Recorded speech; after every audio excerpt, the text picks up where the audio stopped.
The whole FaZe with rain situation at this event was at 1 a.m. text saying "you up" from Carrigan to Rain. That was it, right? Like it's already over. They're not getting back together. This breakup sucks. Exactly, and then everybody got to hug at the end of it. That was the nicest part, right? They say victory belongs to 5 on stage, but it's never just 5. It's every heartbeat in the crowd, every cheer that shakes the stage, every flick, every clutch, written together. On stage or in the crowd, we are one. Skin Club, together as one. Ever wanted to try Refrag? Well, now you can. For the viewers of HLTV Confirmed, you can claim a 1-week free trial for the world's best CS2 training platform, letting you try out all of our features, like the Refrag Coach, which will analyze your games and give you a personalized training plan. You can also try out Challenger, an all-new game mode, which will test your retake abilities in realistic in-game scenarios. Try Refrag today for free using the link in the description.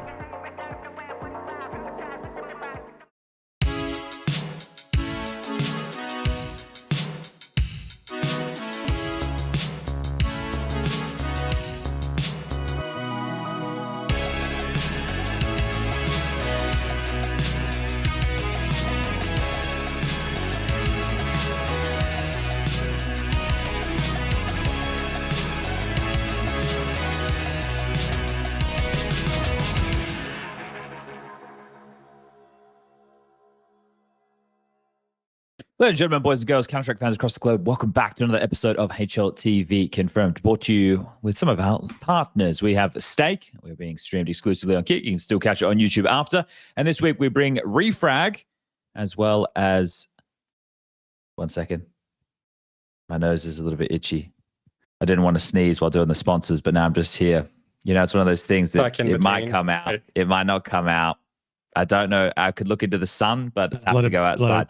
Let's do and scene, and we'll go again. Ladies and gentlemen, boys and girls, Counter-Strike fans across the globe, welcome back to another episode of HLTV Confirmed, brought to you by Stake. And this week we have Skin Club as well as Refrag. Oh my God, I can't speak, guys. It's doomed, man. Guys, I didn't sleep. I left Sweden at 3 a.m. Let's do it one more time. We can do it one more time. Just one more time. It's going to make it easier. We can cut it for the VOD. Everything will be fine. Dimitri is going to nail it, or Lucas, or whoever's doing it. It doesn't matter. All right, the third time's the charm. Is everyone ready? Everyone's ready. And Lucas is counting down. 3, 2, 1. Ladies and gentlemen, boys and girls, Counter-Strike fans across the globe, welcome back to another episode of HLTV Confirmed. We're brought to you this week by Stake, Skin Club, and Refrag. There we go. They got 3 call-outs. So really, this is probably more than what they paid for. Okay. We're also streaming exclusively on Kick. Now, something that I need to mention with the YouTube comments, all right? The people who leave YouTube comments this week, the top YouTube comment will get a Vitality jersey. It'll be a white Vitality jersey. According to Lucas, he confirmed the color. So if it's wrong, it's his fault. Is that correct, Lucas? It is correct, yes.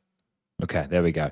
Now, I do want to get into this, but I also want to make up for anything I'm going to say early. I was doing the show yesterday. Then my flight was at 6. I left the hotel at 3 because for some reason it takes an hour to get from the city of Stockholm to Arlanda Airport. It's pretty far away, yeah. There's no direct flights at the moment from Stockholm to Malta. So I had to go to Munich and then have an hour and a half layover there, and then land in Malta at 12, and it is now 6, and I haven't slept. So the stupid things that I say, we can blame it on that, but I normally say stupid things. So it's all good. It's all good in the hood. Now, Prof, why does it feel like it's been like 700 years since we've seen you? Yeah, I mean, it has been a while, to be honest. Like, it's been like 10, 12 days maybe since the rain episode. And you weren't on the rain episode. And I wasn't on the rain episode, so it is about like, you know, a good almost 3 weeks since I did the last HLT Confirmed. Even though I saw you very briefly. Yep. In Stockholm, and I was telling some of the other guys, I came by the studio for one day, and everyone was like, "Oh, nice to see you," whatever. And I feel like I've seen you every day for the last 2 weeks, living that parasocial relationship, just having you in the background, laughing to the jokes, being like, "Haha, yeah, I feel that too," blah blah. And then like actually I'm not, you actually did not see me because you're just looking at a camera and I'm looking at a screen.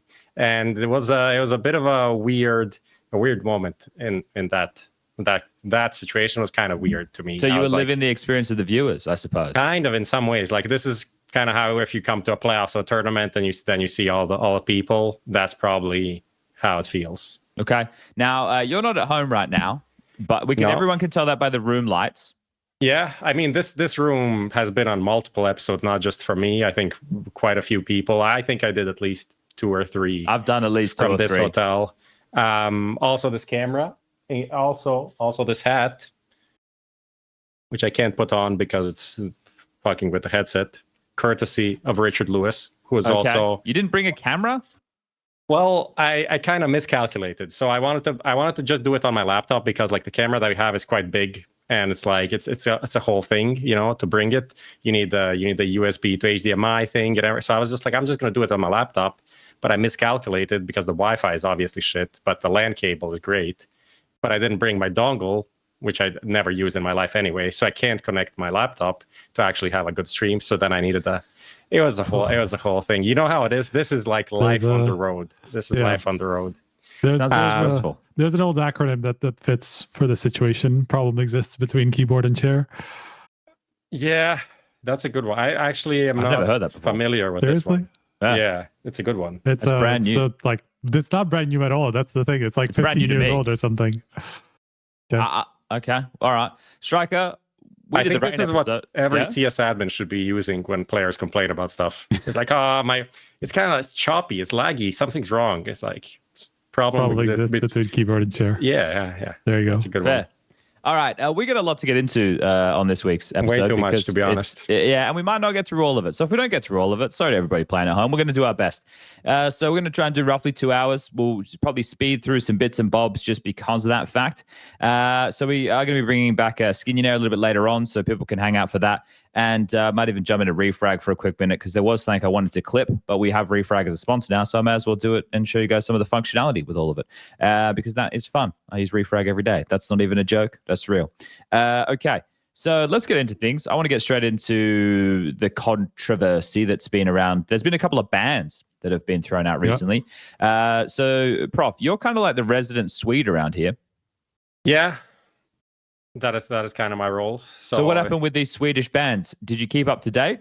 Well, I'm not like super informed, but it is overall a quick story. Some kids, including one kid that was like quite touted as an upcoming talent. Some said, I think this is even a quote either from Michael or Drake, and one of the guys said like, this is supposed to be the next male O'Neill 09, like the Liam is his name, just written backwards. The kid from Metasport, and they're talking about this dude called m0NESY, right? He was supposed to be some hot stuff coming in. Apparently, they're cheating and match fixing across 2 different leagues. They admitted to this. It was Exort and. What was the other one? Wasn't it m0NESY and Axelin, and then Frank, Avoy, and Frigolito got year-long bans, and m0NESY and Axelin got lifetime bans? Yeah, some were cheating, some were just like conspiring, right, to throw games or to win games or whatever.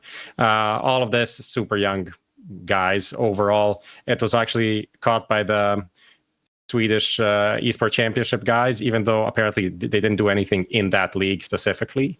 So it was just like proactivity from their side to kind of corroborate all of these things. And these people just came out and I seemingly admitted that they did it. So apparently the proof was quite obvious, I would say. I saw like Akrros, the anti-cheat, has picked it up and those players are banned, right? But same hasn't been with FaZe, and I can tell you why, because I fucking queued a FaZe when I was in Stockholm, and I queued with this m0NESY kid, and then he was queued with another guy. This is like the day of or the day after they got banned.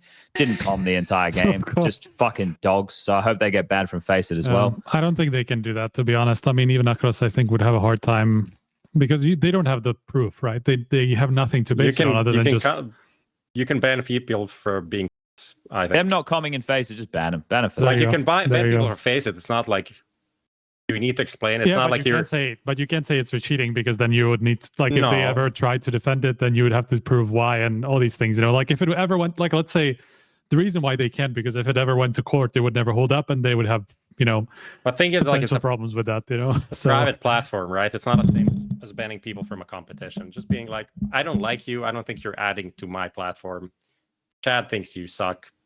You're off. He probably doesn't suck. He's probably very good. Just 16 and didn't communicate, and also threw matches. Bad look. Pretty bad look. Just a real bad look. Yeah. Maybe a very good player. Never will know now. Lifetime ban from Swedish stuff. So we'll see what happens outside of that. Strike, I'm going to throw you the ball. The Senza stuff. ESIC came a running.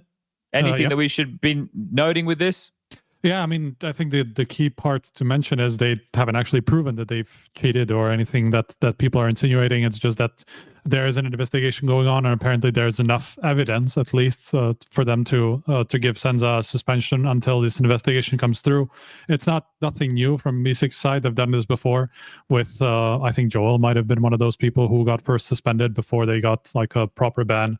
Some of these other cases I can't remember from the top of my head now, but fairly standard procedure from ESIC to do this. But yeah, still pending an actual result. Okay, so I saw something happen with Gokushima though, didn't it?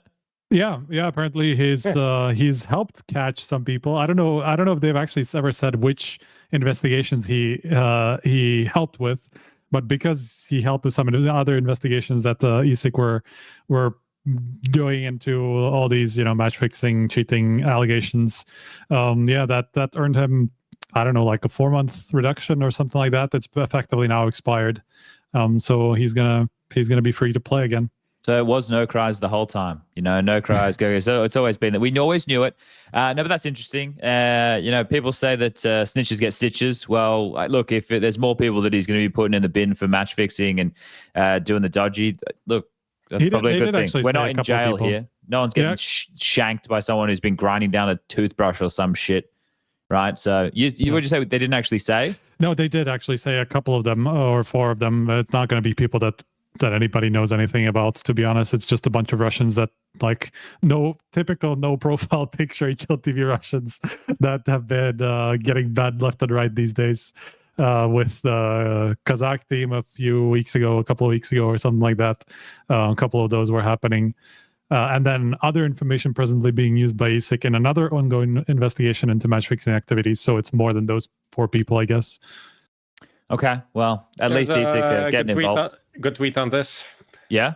So this scum match fixed, and then he snitched another scum, so he gets his penalty reduced. And what's he going to do now? Play again? From Kassad. Had some bangers recently. I wanted to highlight at least one. The funny thing is he could play now again. That's actually crazy. Isn't he face it banned though for ban evading? Oh, well. I think he's face it banned for ban evading, I saw. So maybe he can't play face it, but he can play in tournaments. Maybe him and the other guy can swap accounts or whatever. No cries. Yeah. They can work something out there between the two of them. Is it a positive thing, you think, Striker, that ESIC's getting involved, right? Because I don't know if everyone's as disenchanted with them as I am, but does it even matter? Look, I mean, whatever they are capable of doing is probably going to be for the better. Whether these bans actually hold up or not, who the fuck knows? We've seen them backtrack on a couple of things in the past, but it's not like it's what they're doing is bad. It's just what they're doing is not enough, and what they're doing is sometimes. It's not really obvious whether they can actually hold up. So that's the problem. Sometimes with very, very slow. Yeah, and sometimes they promise something's happening the next day, and then you never hear about it for 2 years. 6 months later. So it's almost like that's the problem. Payments from tier 3 tournament organizers wouldn't know. Potentially just speculating here, but Yeah, people try and read between the lines there. I'm sure you guys can work that one out from what Prof's saying. But aren't EFG and Blast events like partnered with ESIC, right? So that means that these players will be banned from events that they run? Yes. Okay, pending the conclusion of said investigation. Yep. Okay. All right. That's exactly it. Let's. I mean, look, they're still suspended from those events, right? So it's still not going to be. Sure. I mean, it's effectively a temporary ban, So it's the old Senza roster as well, right? It's not the new Senza roster. Yeah, it's the team that used to be known as Ruby, right? That's the team that's being Was that the one with suspended. Drow Ranger? Oh yeah, And that's the one. The guy who had the webcam, but it wasn't his webcam feed. There was that whole debacle. I couldn't even get into that. That was that was pretty so hilarious, not gonna insane. lie. Oh yeah, my webcam feed was actually from my neighbor. What are we talking about? It was just like some signal Get him the interruption fuck or out. something. I don't even know. care at this point. If your webcam is not your webcam, why are we even talking anymore? Yeah. At that insane. point, you shouldn't be playing. Yeah, the It's same thing happened with that like super obscure Russian/Kazakh situation, where a lot of those players got banned. One of those situations was also that a guy was smurfing on a guy's account that got banned for cheating, and then that guy was apparently also not the guy on the webcam. So it was like a triple whammy type situation where you're like, what the fuck even happened? And NoCries also has an old account that he shared with other people because he couldn't afford the free game of Counter-Strike. So, let's not making any implications. Just listen to the interview that he did on. That's true. He said it multiple times on EPL. Okay, let's move forward, shall we? People got banned or pending bans, or the jury is out. That'll be the case for everything forevermore.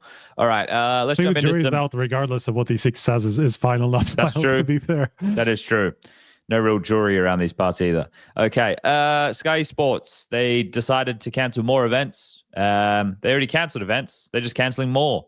However, they did say that they're going to endeavor to focus on the tier 2 scene. So also take that with a grain of salt.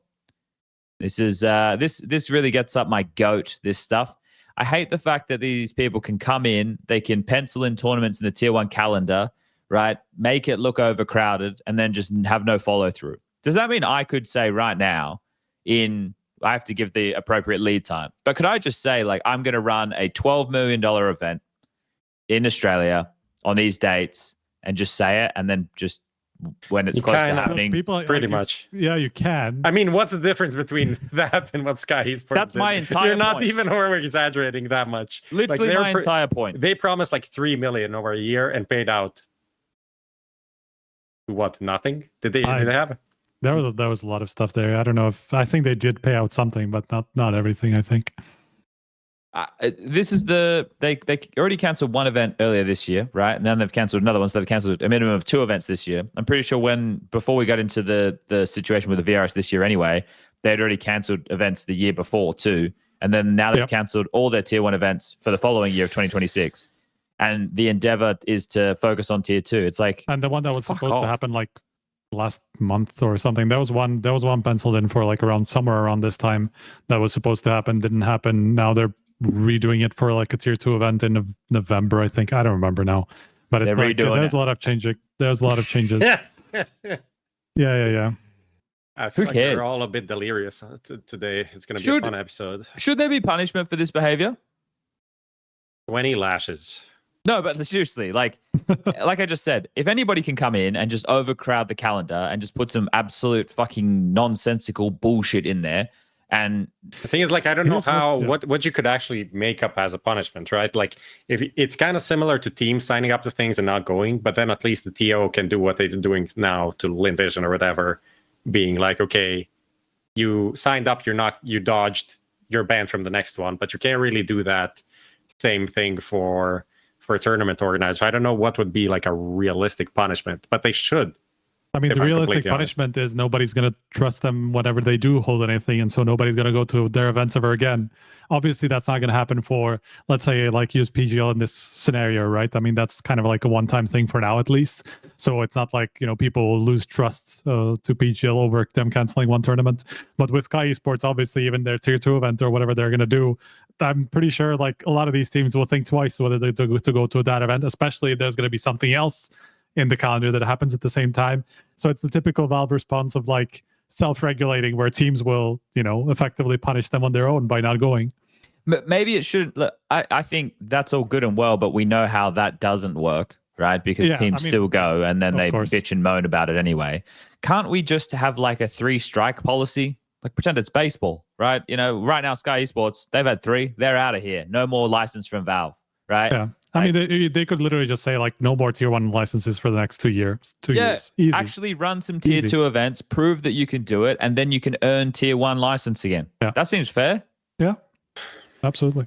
That seems reasonable, doesn't it? Solution. don't And- run. Well, look- You're not like allowed to run tier 1 events before you have a portfolio of tier 2 events. Don't even start that, mate. Valve have given a major to Star Ladder, and they haven't run an event in 7 years, right? Like, that's the biggest event. There's no logic there. I agree with it, Lucas. It should probably make sense, but it ain't going to happen, right? We're just going to throw this shit around and see if it sticks, right? That's how we do it. It's the Wild West out here. But I honestly think that there needs to be something put in place, because the conversation is, oh, look how oversaturated the calendar is, or maybe people are waiting for invites, because like, obviously, like you're saying, Striker, if people look at it and take it for what it is, no one should be going, oh, I'm going to wait for the Skyesports invitation, right? Because that's stupid. Like, we know these people can't run events, right? So they need to build some credit up to their name. But I think if you do this 3 times, there should be some form of punishment, because it's too much. Like, it's just silly as well. Like, the fact that it even has to be news. It's like, well, you never even ran an event. Like, why are we even talking about you? Like, why am I sitting here at 6:19 p.m. on a Monday talking about these guys? There's nothing. It's stupid. Yeah, I mean, obviously the PGL one is different, with it being like just an expansion of EWC, even though behind the scenes we kind of knew this was going to happen for a while. I don't know how long. Obviously, You knew? I didn't know this. Hit me. Give me the info. I mean, we knew that EWC was going to be like a 2-week event for a while. I knew that before this EWC. Yeah, I mean, that was public. I thought you were talking. We knew that PGL were gonna. Okay, no, no. There was conversations about EWC expanding. Yeah, But like, if that's gonna happen, obviously, as PGL, you're not gonna cancel your event until you're sure, and that's pretty much until the news comes out. Also, looks better for your PR, because everyone's gonna be like, "Fuck EWC." So that's also extra bonus. I think, just funny points. Why not? But yeah, I think. Yeah, it was known for a while that it's going to be bigger. I didn't know how, like, what the exact format would be and stuff like that. I think it's actually, I guess we can just move on to the next one. Well, it's these like, two things flow directly into each other. There's no right? way for PGL to run any sort of a relevant tournament with what EWC put out, and that is $2 million prize pool, which is the highest yet, even though I think Fisher also now matched that with one of them. Technically $2 million, because they're doing like appearance fees based off of VRS. No, this is all. I mean, this is all still part of the prize pool. I mean, that they even announced the prize pool. You talking about Fisher together with this? No, I mean. I thought you were talking about EWC. No. Prof was saying this is the highest prize pool, and then he mentioned Fisher, because Fisher also have $2 million. It's 1.4. It's 1.4 in prize money, but it's the other 600K is based off of like how Blast for the rivals or their other events are doing like an appearance fee based off of your VRS invite ranking. Okay, you're better informed than I. I was reading it today on their website, so I'm pretty sure that's correct. I mean, that being said, this is Maui Snake said that this is the biggest event of the year. I think you could say that technically, just based on the amount of teams and the prize pool combined, plus with the open qualifier quotation marks with up to 128 teams that will be qualifying. That part's honestly the craziest one for me, to be honest. In that way, it is the biggest tournament of the year. It will still not be more important than the major in terms of the players and the prestige, regardless of all of these things.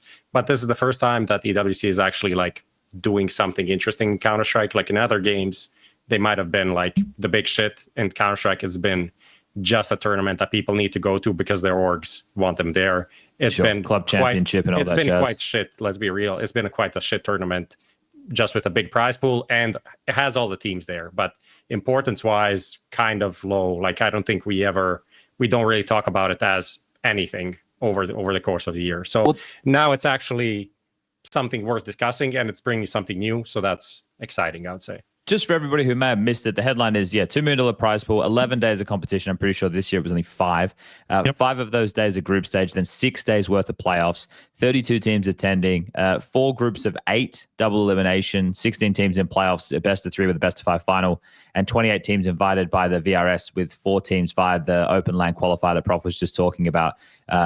So, bro, how many teams do we think would actually turn up to that qualifier? Because as I understand it, they wouldn't have expenses covered, but it is not BYOC, so it is like, you have to pay for hotel, you have to pay for the travel, but that's it. I mean, effectively, the technical part of it is solved. You don't have to deal with that, right? Do we think it would get anywhere near that number. Well, I don't know. It says open qualifier winnings $100,000 and 4 slots to the main event. Yeah, I mean, but like, look at, I think it was how much was it for like the bottom 16? Like for the whole event. Yeah, there's like 9th to 16th, $35,000. Right. 24th to 32nd, 10,000. But like, let's say you're but your European team, because that's where the most teams are, right? Yeah. Sure. To fly to Riyadh for like 7 people plus 6 people. I just say 6 people. Sorry, I'm wrong. I meant for the main event. I think you were asking for the qualifier. Let me just paste it in there. For the qualifier, that's what it said. First of all, qualifies to the main event. Why does it say open qualifier winnings 100K? Does that mean not for total, the... I 100K, see. not... Okay. Yeah, there you go. Okay. So 5th Yeah, to 8th, I was just going to say like 9.5, 9th to 16th, 7.75. Like, it's actually not a bad payout for like just an open qualifier, right? And obviously they couldn't make it any bigger because, you know, then they would be against the rule that you can't have placings in a qualifier be bigger than the main event and all that stuff. But effectively, that kind of covers your expenses if you make it to the top 32, you know? So like it's what, 8K per team? Maybe it doesn't cover them completely, but it's going to go a pretty long way to doing that, right? Especially if you're only there for a couple of days or something that you have guaranteed. And of course, if you make it to the main event, then you have everything covered. So, do you think that's going to be a single elim? Or what? No. It says the format on the website. It says as many double elimination groups as needed based off of signups, and then it becomes single elimination playoffs until the semifinals. Yeah, pretty legit format, actually. It's not just like you come in and you lose one game and you're out.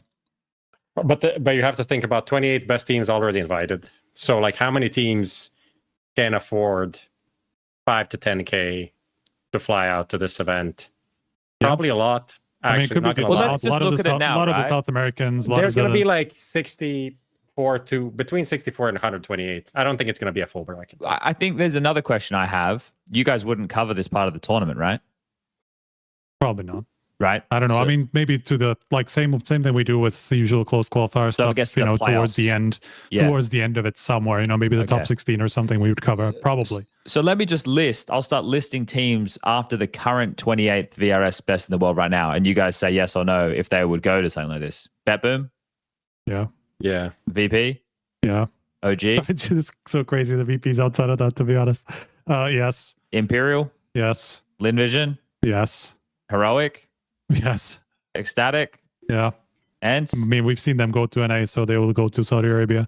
That list could just keep going, right? Yeah. I'm sure you'd find like easily you'd find like 30 teams right now, and then anything above that I think is a pretty big bonus. Even like FlyQuest to 47th, that'd go. I could just scroll down a bit more. Let's go down to the 100th team. Yeah. Eruption, probably I mean, even some of these teams, like, you know, Sinners haven't actually done anything like this, but like some of these teams might actually just try it, to be honest, especially when it's or, you know, some of these orgs that are coming into CS maybe will put together something just for that, just, you know, to try to get I mean, honestly, though, it could literally be like Overdrive style. Like, could be just some rich guy signing up. Sure. Like, you can just like... Yeah. You can just the 3 of us plus 2 can sign up and go play. Yeah, like true. We could just do that if we wanted to. A good point. So there's an experience factor to it then as well. Yeah. If you wanted to go and just play at a like LAN, you could just, not a BYOC. You could just play Glaive in round 1 of your, you know. Yeah. It's kind of like an FGC style thing where you sign up, you can play against the best player in the world if you're lucky, you know. Yeah. You get smashed, but it's like, it's a vibe. Bro, so, like, I know it's I was just imagining like support up to 128 teams. Bro, these people have money to throw around. It's so crazy. How would you like 128 to me, man. teams? It's you just have wild. To have 640 PCs for that. Just 640 PCs to be somewhere in a fucking hole. Well, it's a big place. I'll tell you that much. I know it's that like there's the Disneyland I know the space is not going to be a problem and all that stuff, but just like getting 1,000 PCs, you know, like because you'll need some replacements and all that stuff. You know, you just have to have 1,000 PCs in one location just for a fucking open qualifier for a tournament. Not even the main parts of it that will have hundreds and hundreds more. Like it's insane. It's insane to me. And you know what's even crazier to me is they plan to do all of that over 3 days, 7th, 8th, and 9th. Yeah. Imagine doing 128 teams over 3 days. Yeah. Seems fucking insane. I haven't crunched the numbers and I never will, but it just feels like a lot of matches. It's a lot of matches. Why doesn't HLTV cover every game in the world? It's just plugging in on the server and then adjusting the time of every match and then You're not using fixing your all the American results. accent right now, man. And then, yeah. Bro, I was on vacation over those 2 days. The amount of emails and DMs I got was so funny. I was like, actually couldn't give a bigger fuck about this. I'm like so done with everything and I deserve 2 days off. Email, 7 emails in a row from the same person. Like, it's first of all not going to change anything. Secondly, not even my job. Third, it is what it is, as some would say. You need to just do what I do. Just post more rage bait on the forums. It's too good. You just get people going, man. You just post rage bait. You know you're gonna. It's all the rage these days. Pardon the pun, but I'm all for it. Like before, I used to get my nose put out of joint and be like, "Are these people serious?" And then I've realized if they are serious, they're some of the dumbest human beings in the world. So at m0NESY for this one, I think he needs to start doing that because, like, the more seriously you take these people. There's this guy today. I need to find him. I actually had a banger reply. So there's this guy, and obviously we're talking about ZywOo. It's too early, but it doesn't matter. Fuck it. I'll just go in. I'll just say it. It was so funny. I went to the ROG thread. He tagged me in multiple ones. So he obviously was tweeting, I wonder if they'll address the manually changed ratings about our show I made today. it on Reddit. So my response? Or no, is this in general? No, anyway, I just responded tinfoiled hat.jpg. So the guy responded. So Nero lied about this multiple times, did he? You missed the memo. So I look at his username. His username is your personal psychiatrist, which perfectly fit. Good username. Prescribe meds to yourself. And Nice. Banging. Yeah. Obviously, meds, people don't know. Maybe people that are not on the forums don't know about meds. And meds counter guy that was banned, unfortunately. Oh, that's sad. He made a big impact on the forums. One of the best of us, really. Yeah. Yep.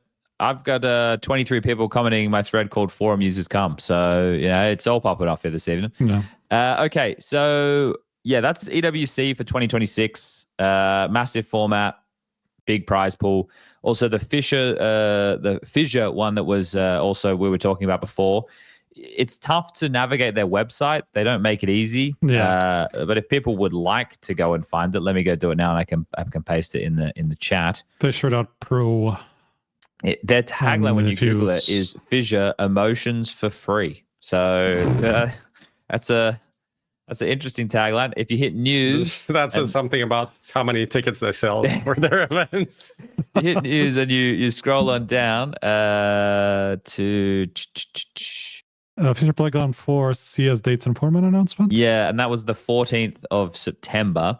So the prize pool, the total prize pool that they've gone for is 2 million, and they've kind of taken a bit of everybody's schemes at the moment, right? So they are running with the club share, but the overall prize money, which will go to like all of the teams, is 800,000. The club share is 600,000. Then they have a VRS rank situation, which is more akin to what Blast do. Yes, yep. And they also have a loyalty token thing going on as well. So they've for some reason they thought the Blast one was the one that they really wanted to copy. And I don't think I don't know how long the Blast one's going to last for. And they're doing 2 events in China next year. I believe so, right? They did like an announcement. Big Chinese expansion of Counter-Strike next year. Yeah, well, look, I mean, get your visas. Now. Get your visas, everybody. Or have a passport where you don't need a visa, and that could make things easier too. Get your Billy, get your WeChat. I think they only said one. The Shenzhen one. Yeah. Well, that they're doing 2 events, but one of them is Shenzhen. I thought they were doing 3 events. Or 3 events next year. It's possible. Maybe I misread. There's the one in 3 April. Is April. 4 then there's one in July and one in September. 3. You're right. It's the July one that has the 1.4 million dollar dues. Yeah. It's the one in Shenzhen is in April. The one has not been announced for Fissure 4 and Fissure 5. We don't have announcement of location either. But yeah, the thing that I thought was interesting there is we were all discussing last year coming into this year that the prize money that TOs would put up would essentially be capped because of Valve. Like, doesn't appear to be the case, does it? Yeah, definitely not. It's a soft cap. It's not really. I mean, we discussed this in the past. It's like above 1.25, right? It doesn't really scale. Scales only on a certain part of the ranking. Yeah. Mostly, it drops off the importance of the prize pool after that point, drops off significantly, but it's not that it's worth zero. And also you actually get the money and you can buy a Porsche and then drive it in a wall if you want, for example. Don't do that. Please don't do that. And if you are going to do that, make sure you're wearing a helmet. All right, let's keep moving along, shall we? Yeah. Okay, so this is another one that came out, and these things that are happening with this, I kind of wish that they would announce them earlier, but they don't have to, as according to you guys, so that's fine. Blast really announced the rivals teams, so it's an 8-team event. I just still want to let the record show. I think the rivals format is the most dog shit format, and I hate Valve for giving the exception to Blast to be able to run these events without running enough tournaments to run a wildcard event. So Valve, when I say hate, I mean it from the place of love. I don't actually hate you, because I know sometimes you watch. I really just think you've kind of given an exception to a TO who already runs Mickey Mouse kind of formats anyway. So giving them another one is a bit upsetting. It's also one of those where like Blast actually put out all of their stuff even before the Valve rules came in. So there's probably a bit of, there's no way Blast just went blindly into this. So they probably got some information, but not really fully, and some things changed. So I'm feeling this has to be a part of the reason why they got so wide exceptions, I guess, or because they announced early. Yeah, but there's my presumption is that they got kind of like a green light from Valve to do it this way. But then in the meantime, and we know how many things changed, and like how many things even that didn't change were just misinterpreted early on from the rules. So, well, we were doing the live show, remember, from London when this announcement happened with their formats and stuff, and even then, my mind was boggling. It was like, yeah, but this doesn't make sense with what Valve have already announced. Like, how is this going to work? How's that? At the time, I was just sitting there at the bar, just like staring off into space, trying to calculate how their events were even going to qualify on the rules we had then. Then we also thought every big event would have open qualifiers, because that just makes sense, right? It didn't really turn out to be that way. But that's going to be the case now, right? The TOs are going to have to do something along those lines, right? Because it's a minimum of 20 teams. So there is going to have to be some form of qualifier online, even if they only want to have 16. Tournament. Well, you have to run, right, as far as I was aware, 3 tier 1 tournaments before you get one wildcard. Yeah, exactly. This is why this exception just. Anyway, let's not talk about this tournament. It's in Hong Kong, though. That's apparently a cool location. Mongolz, Vitality, Spirit, Furia, Falcons, Pain, TYLOO, and Passion. There was some controversy, so let's just quickly get the explanation from Striker. Why there was controversy around Falcons being invited? Can you explain that one away? Give me 1 second. I was just checking like if that actually matches up to what I thought. Because I was pretty sure I had it right, but I just didn't want to. Here's a quick call here. How the fuck is it October? This is October. It's m0NESY also. Oh, it's Mr. CS. Oh, it's. I mean, basically, they're the highest ranked team not invited to the event from the global VRS from Europe. So we're talking about Falcons. So I saw people kicking up a fuss about it when the invites came out. I don't understand why, because they were number 5 on the VRS as of October 6th when these invites were decided. So first 4 were Mongolz, Furia, Vitality, Spirit, so all of them accepted. And then the next one in line is Falcons anyway, and they're the first in Europe.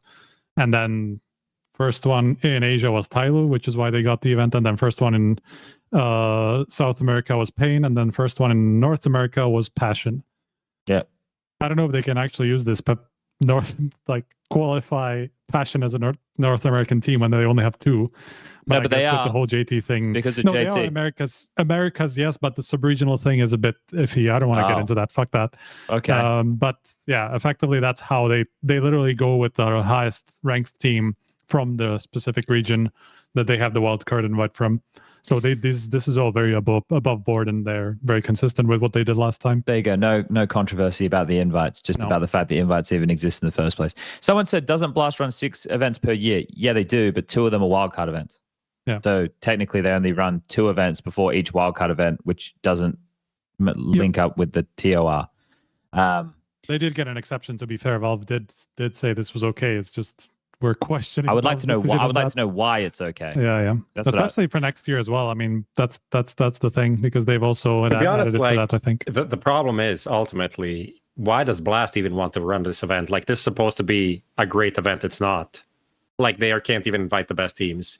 It's kind of a pretty mid event in terms of the teams that they're inviting. Like, why Do you would they think? want? I think it's pretty good. Mongolz, Vitality, Spirit, FURIA, Falcons. That's pretty sick. That's Who's 5, missing? and then the 3 others we're just gonna ignore. They're there. Like, it's not They're even. there. It's not even that good. They all get It's like not even 80 that grand good. or something, don't they? Didn't They we could just run an event with top 8 world. That's it. Well, But then maybe they wouldn't get an can't. exception. Yeah, but they can't. But you know what I mean? It's not even. Yeah. It's not even that good. Yeah, it's not. It doesn't really fulfill the point, right, of what Blast wanted with this tournament, which would have been this like similar as the World Finals of old, right? And just having it twice. So yeah. Anyway, moving on. Moving on. I do love 37 talking minutes about into the formats. show. Yeah, I but, do you too, know, but it does bore people to death. So Well, then maybe we should do our own podcast, Striker. Where you and I can talk about formats for hours and hours and hours and hours until the end of time. Bro just left. Bro, so tired of formats. He left. By the way, I need to wake up at 4 a.m. Yeah, you'll be So, fine. I haven't slept yet. You have to wake up at 4. I just I need haven't some slept water, yet. You so- know, everyone's having a good time. Okay, so I could talk to more people in chat, but I won't. So one thing that we want to quickly do is just talk about Refrag for everybody playing at home, sponsor of the show. So if you guys haven't used Refrag, I would recommend giving it a bit of a crack. There's a lot of cool, fun features on there, and what I wanted to do was actually just jump in a server because I was going to clip something from the match that happened yesterday. It was the wall bangs that Apex was doing on train, but I figured I'll just jump into the thing. So one of the functions that Refrag has is you're able to upload the demo to Refrag right there, the website, the UI that you will have as a user, and then you're able to load a server and go into that server and spectate. And you're going to ask, like, but Chad, why don't I just load up the demo? Well, if you're in like a team or you want to view this in like a group-based thing, what's really cool is you can get everybody to join this server so that you give an IP and a password, and you can actually like lock the demo so that people are watching a certain perspective along with you, so that you can, like, when you're doing a boot camp or you're playing with people online and at home and stuff, and then with you, you're actually able to get them to focus on what you want them to focus on. So let me just share my screen in a second. Prof, you can do some talking about Refrag right now if you want. Yeah, I can do that. I just posted a few links in the chat. There is 1 week free trial also for confirmed viewers. I posted in chat. It's going to be in the YouTube description as well. Just log in and create an account, click and play. Hopefully, if your name is not Striker, because for some reason P can't register. Striker's banned. He's banned from Refrag. He's banned from Refrag, and they'll be doing a cool little challenge map kind of thing. It's going to come in a week or so, where we and the fans can play. There's going to be some scoreboards and leaderboards and stuff like that. I don't know if we can all watch this or it's going to lag. It might lag. Do you want us to go out so I can kill the video? Lucas, can you show this? Or is it lagging? Kind of lagging? Do you want us to kill our video for a second? Oh, I'll kill the sorry, video guys. and come back in a I second. just disable, or do I just go out of this?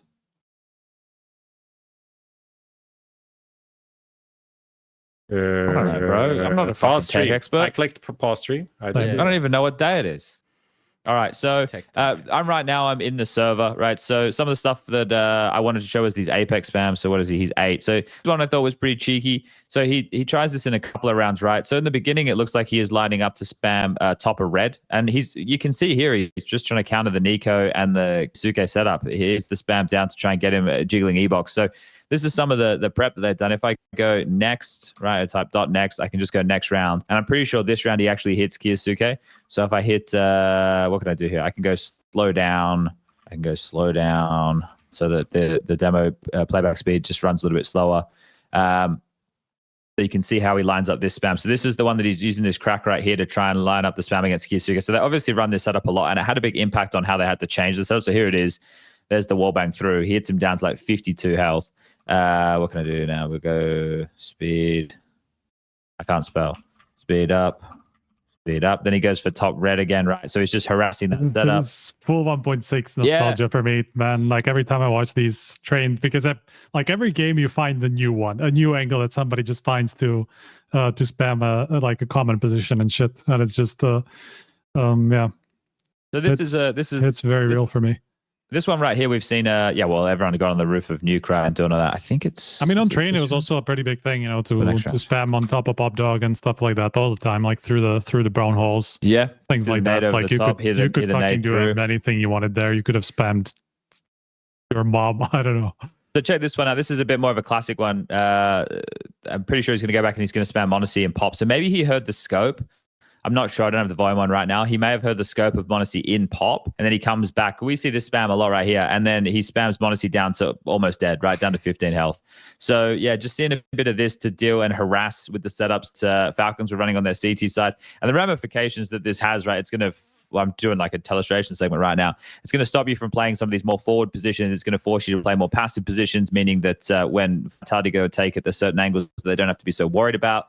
Because at one of the rounds, I think it's the round where they come out pop. Like they kind of forced kyousuke away and played here, and then he got like jumping glocked or some shit. He got Tech 9 by Flames, just that's full the on. one. Yeah. There was other rounds where they stopped playing like in between, so back red and E-box, and they started playing like full up in main, which is standard, but I feel like they felt like they were forced into it. So anyway, that's just some of the stuff you can do with demos and your teammates. There's a whole lot of things for Refrag. We can talk about it a lot in the future. I mean, there's right, stop showing my screen, Lucas, please. Yeah, there's a few comments on like, why is this is for pros and stuff like that. I mean, this is just one of the features on Refrag, the stuff that's like that I used it for, and that is, I think, 80% of the usage is kind of the warm up and aim training stuff that they have. And honestly, I mean, they're paying us, so you can take this with a grain of salt. But they also said just talk about the product, and we don't really care.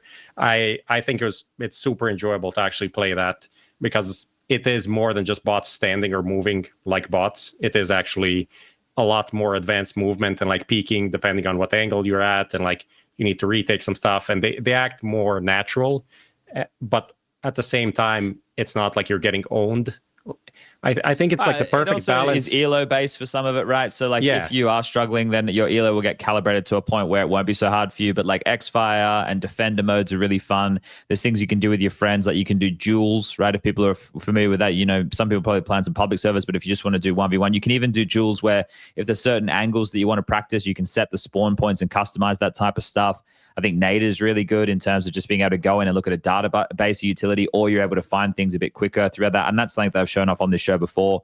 I'm a big fan of the product. And that's the truth. I was paying for it for the longest time, and then Pimp ended up giving me a code. But it's something which I use very regularly. And even have a bit of a secondhand anecdote, because like Jason's brother, so Moses' brother, for those people who aren't familiar, his alias used to be Hair.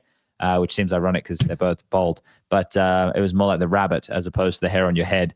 And they used to play high level 1.6 back in the day, right? For people playing at home, maybe not Do you familiar want to keep with this for the next episode, because we need to talk about the next episode? Not really. It's just that he calls it single player Counter-Strike, so he doesn't have time to go play matches and stuff. He just jumps in Refrag and does like Defender or X-Fire, and you know that's how he gets his fix. Honestly, pretty good. Yeah, kind of based. All right. Cool. Let's jump into talking about EPL. So I was just showing off right there some stuff that was happening on train between Falcons and Vitality, which was the final. For those people who didn't catch it, it was a 3-0. It was Vitality able to grab their 8th trophy of the year. ZywOo doesn't get the MVP, which is the thing causing all the controversy on the internet at the moment. But Vitality back to their winning ways for the first time this season, which they've been consistently in the playoffs, deep within the playoffs, but unable to lift a trophy. And now they've finally broken the drought over Falcons, who were having a pretty good run at the event, to be fair. Whereas Vitality had been put through their paces, I would say, in the bracket a whole lot more. They lost a map to FURIA, which was overpass. They lost their opening game of the whole thing against Gentlemates. Then they had to go 3-1 within the Swiss. And then they even lost a map to FaZe. FaZe put them through the paces with the last-ditched event with Rain and the whole VRS lack of compliance with the roster. But we'll get to that in a second. Did you gentlemen watch the final? Did you have time to watch the final? Prof, were you traveling? No, I was. Yeah, I was already here, so I watched it here in this room on this TV behind me. So, pretty. It was a decent final, considering it's a 3-0. Like there was some fight. But that ultimately, map 1 and 2 had some fight, but they definitely weren't on the same caliber. Like map 3 felt like a bit more, was more of a blowout for sure. It was for sure. I mean, ultimately, just another sad Falcons moment. I feel like in terms of not really not really making the most out of some opportunities, dropping some silly rounds, of course, like towards the end. 4v1 on the pistol on Dust 2. Yeah, towards the end of 3v3 train, post losing plant. to pistols, stuff like that. Then people are going to mention that NiKo round, but I think that NiKo round is not, doesn't even, it's not even like misplayed, I don't feel like. Well, it's less about the missed shot and more about the positioning overall. I don't think that's an easy shot to make. But at the same time, like, he knew where the guy was. He was communicating to the other guy. The other guy also knew where he was. Like, he had more than a fair duel on Robs, right, coming up short. He just dies. Now we're blaming NiKo for a guy losing a 1v1 duel that had info. Robs didn't have info. This guy had info on Robs. He loses the duel. And it's NiKo's fault somehow. While Robs is still under pressure because NiKo is behind him. So he needs, like, this guy has like a 60-70% duel on short, whoever it was. I don't remember who it was on short. So, the game but was of course, at there was that point NiKo's in my fault, mind so. anyway. Like, they were getting blown out in the first half. They had lost their map choice. Like, it was bad from them from the beginning. Like, the veto. So losing the coin toss in the best of 5 means that Vitality got 2 of their maps in the first 3, which was Inferno first and third, Dust 2. So then your choice for Falcons as your map was either Train, Nuke, or Mirage. None of them sound good, especially when your best map is your opponent's permaban. And they get to, a rough one. And you ban Overpass, which they're good at, but it's not like one of their headline maps. So it's like, okay, well, you're fucked in the veto from the get-go. You lose the coin toss there. You go into Inferno, you attempt to compensate by putting m0NESY's AWP at B, but the AWP can get pushed off of the line at B. And even when he got multi-kills, maybe he hung around a little bit too long. You also saw rounds where m0NESY was trying to hold a bit more forward in banana, and he just got mollied back. And then now you're stuck in the B bomb site with an AWP, and they smoke coffins, and they smoke CT, and they molly, and they flash, and you're dead. It's like, it's not the position that you want to be with an AWP. So they did everything they could to try and compensate for that, because their Inferno, unfortunately, is the CT side that lets them down. Their pistol rounds have been dog shit in the last 3 series that they played. They won 1 out of 6 in this final. They won none. How is that even possible? Like, I was against 3D Max.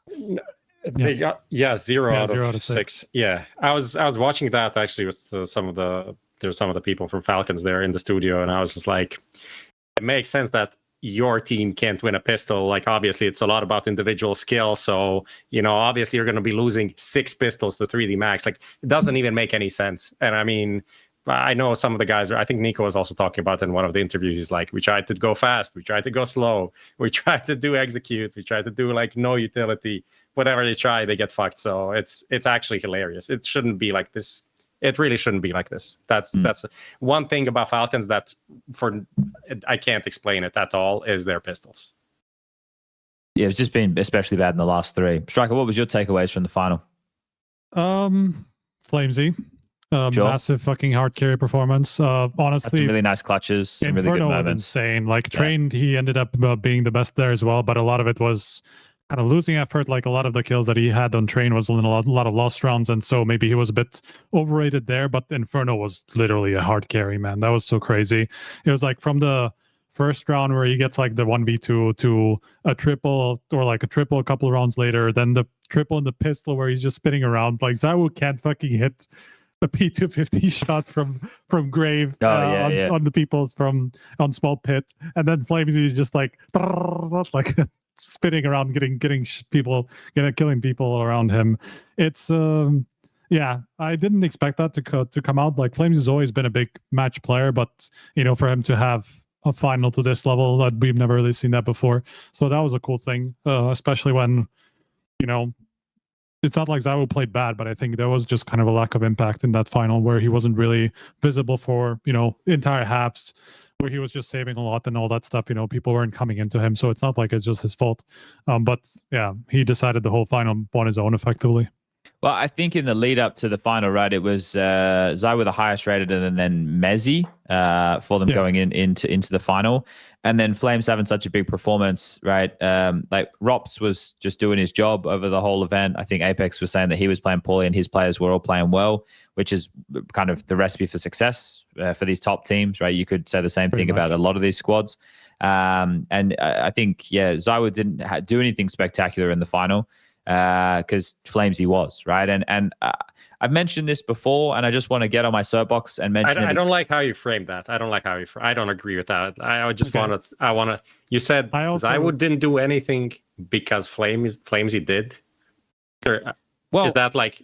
There is no space for Zywood to do anything? I'm not saying that Zywood couldn't have done things. I'm just saying flamezy was doing the things, right? That part I agree with. For me with Counter-Strike, this is the thing, because I see all the discourse about this and like people talking about the MVPs and the stats and stuff. You guys know where I stand on this. Like you got stats. It's great. People can go and look at the stats and they can take what they want from the stats. There's a lot of people who look at the stats and they think it's like reading, I was going to say the Bible, but for some people that isn't made up. For some people it is. So the Bible is probably not where I should have gone with this. Maybe we'll go with like mathematics, shall we? That seems to something that most people tend to agree on, and that kind of is in a bit more aligned with stats. So like how to solve an algebraic equation would probably be a better example here. Some people look at it and go, "Yep, this is the only way it can be done." When I watch a game of Counter-Strike, I'm watching like the macro. I like watching the macro, the micro of like who's getting the output and the kills. Like there's swing rounds, there's swing moments. Like there was a call that was made by Falcons on Train that I think, unfortunately for them, was a pace change that went straight into a 3-man B CT stack call from Apex, right? And that for me is a macro thing that's got nothing to do with like player output. Or who that's got to do with the call that one in-game leader made, matching up with the call that another in-game leader made, and how those two things sync up, right? Like people get the kills in those rounds, great, but it was the call of how those rounds started for both teams that was the actual thing that's important within that round. And guess what? The stats don't show that, right? This is something that you actually have to have the fucking nuance of watching a game of Counter-Strike to be able to go in and decide for yourself. So but it's also like how do you know who called that? You know, like how do you know who gave the information? Who do you attest that to? Yeah, exactly. So that's why stats are stats. But that's a very good point as well. But so when I see all this conversation going down and stuff, it's like in a game of CS, right? If you have a team who goes, let's say Mirage, and the team is hitting the A bomb site 80% of the time, and you're on the CT side and you're the B anchor, you're having to rotate into an already lost site in the majority of the rounds. It sucks for you. I don't know if I have to fucking paint that for anybody. That is a shit position to be in. The round is most of the time already lost before you even get there. And then your options are to save or play for exits in some of these occasions. And I don't know if these things factor into stats, right? Like people aren't going, oh. I mean, plenty of them do, right? I mean, first of all, if you're that person, you're probably likely to survive. So, you're not going to get the deaths that the guys are getting. You're not going to get the kills. You're not going to get the kills. Or the ADR. But you might get some exits, right? The KST. 3.0 kind of did devalue that a lot, actually, because the exit kills and all that stuff counts for a lot less, considering in the situations they happen in, and all that stuff is actually taken into account. But then 3.0 did a lot of help to these guys as well in other ways. I'm not going to get into that too much, but yeah, I mean, a lot of these things do show up in stats, and I mean, ultimately, it's more like, yeah, so he didn't do anything anyway. Like, I know it's not his fault, but he didn't do anything. Like I'm not using stats to assign blame necessarily. It's just I'm not assigning value to him because he didn't have any. No, he's not to blame, but he's not to be celebrating. You can't say he didn't have any value. I mean, okay, like if he's saving and all these things, like of course there's some value, but I mean, in terms of impact on winning rounds and all these things, sometimes obviously there's not going to be as much, right? So, but this is why when you hear from a team, they say, we win or we lose as a team. Yeah. So are there no people who are just being thrown into these positions because they aren't so good? No, but I think the point what Chad is trying to make, he's not like, oh, this guy's good or bad. It's just like it's not the primary way of watching a game. And like I also of course oftentimes, especially if you're watching like in an arena or something where even the kill feed and stuff is kind of smaller, so you're not really focusing on the names. You're going to be focusing on like how the team is playing as a team, and not just like, oh, where's flamezy on the map? Is he taking the first duel? Is like, how are they trading? Are they going together? Are they isolated? Are they taking stupid duels as a team? And that's just like a way of looking at the game. So you're saying you don't give a fuck? But that's the question. The short is the way that I watch Counter-Strike is not looking for statistics. Yeah. Right. And people want to do that. That's completely fine. I don't have a problem with that. But what I was getting on my soapbox about was this fucking DHO MVP. Can they make it? Like I've already said it multiple times. Please, ESL salespeople, take this to DHO. It has so much more value than what you're doing with it right now. make it the MVP of the final. And then they're going to come back to me and they're going to say, no, but Chad, we have to play these VTs that roll after every match with the 3 candidates that people can vote on in Twitch chat because we need the metric of people typing in Twitch chat and showing it on the screen. You can do that anyway. You can say, these were the most valuable players of this match. Who do you think was the most valuable? And then when it gets to the actual MVP of the final, you run the same fucking graphic with the 3 highest rated players and you can get the people at home to vote, right? But then you will have, like, Flamesy would have won the MVP for the final, right? Yeah. Right. I think it would. Of course. Yeah, 100%. I think no question about that. Yeah. So this is the thing. Like, the DHL MVP doesn't have the same worth as the HLTV MVP. Everybody knows that. I like what the Apex said. He likes the HLTV one more, like ZywOo does, because it's smaller. Oh, okay. It can fit anywhere. I know all about that. Jesus Christ. I just hope that they come to their senses and they do that for next year, because it would give the award much more value. And then it would be. I would be actually, like, I think it would. That's a thing that could then be tracked on Liquipedia or whatever. It'd be like, this is the HLT MVP, and then this is the grand final MVP. DHL MVP, whatever. You know. So this is free, everybody. I'm giving this out for free. You know, I've said this multiple times. I've said this behind the scenes. This can be free. You don't have to pay me for this idea. The idea, there you go. It's free. I feel like you got paid enough by DHL anyway. But they love me.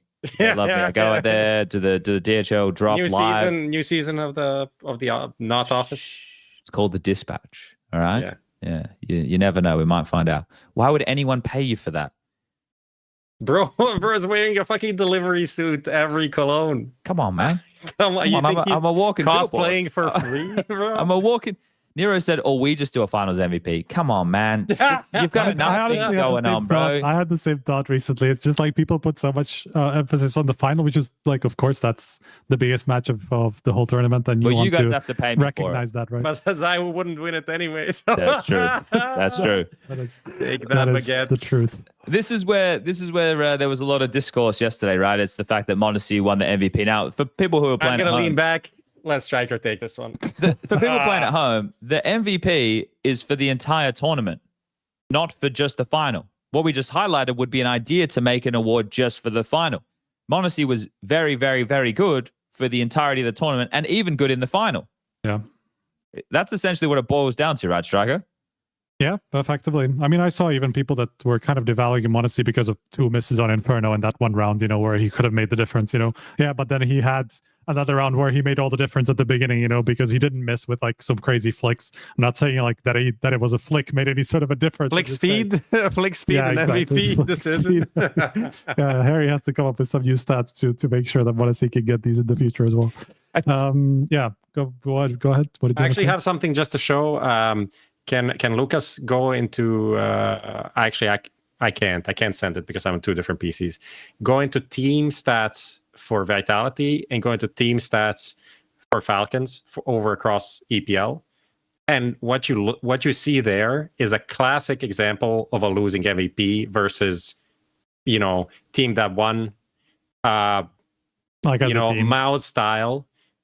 You know, when or Astralis back in the day, everyone's around 1.3 guys, 1.20 rating or whatever. Yep. And then you look at m0NESY, 1.38, and then NiKo 112, second best, and then everyone in the red below that, or like around 0. This is like, if people took away the nameplates, everyone would be like, this makes so much sense. This is obvious. That's the obvious result. 0.1 overall diff, with the caveat in mind that m0NESY was better in the final.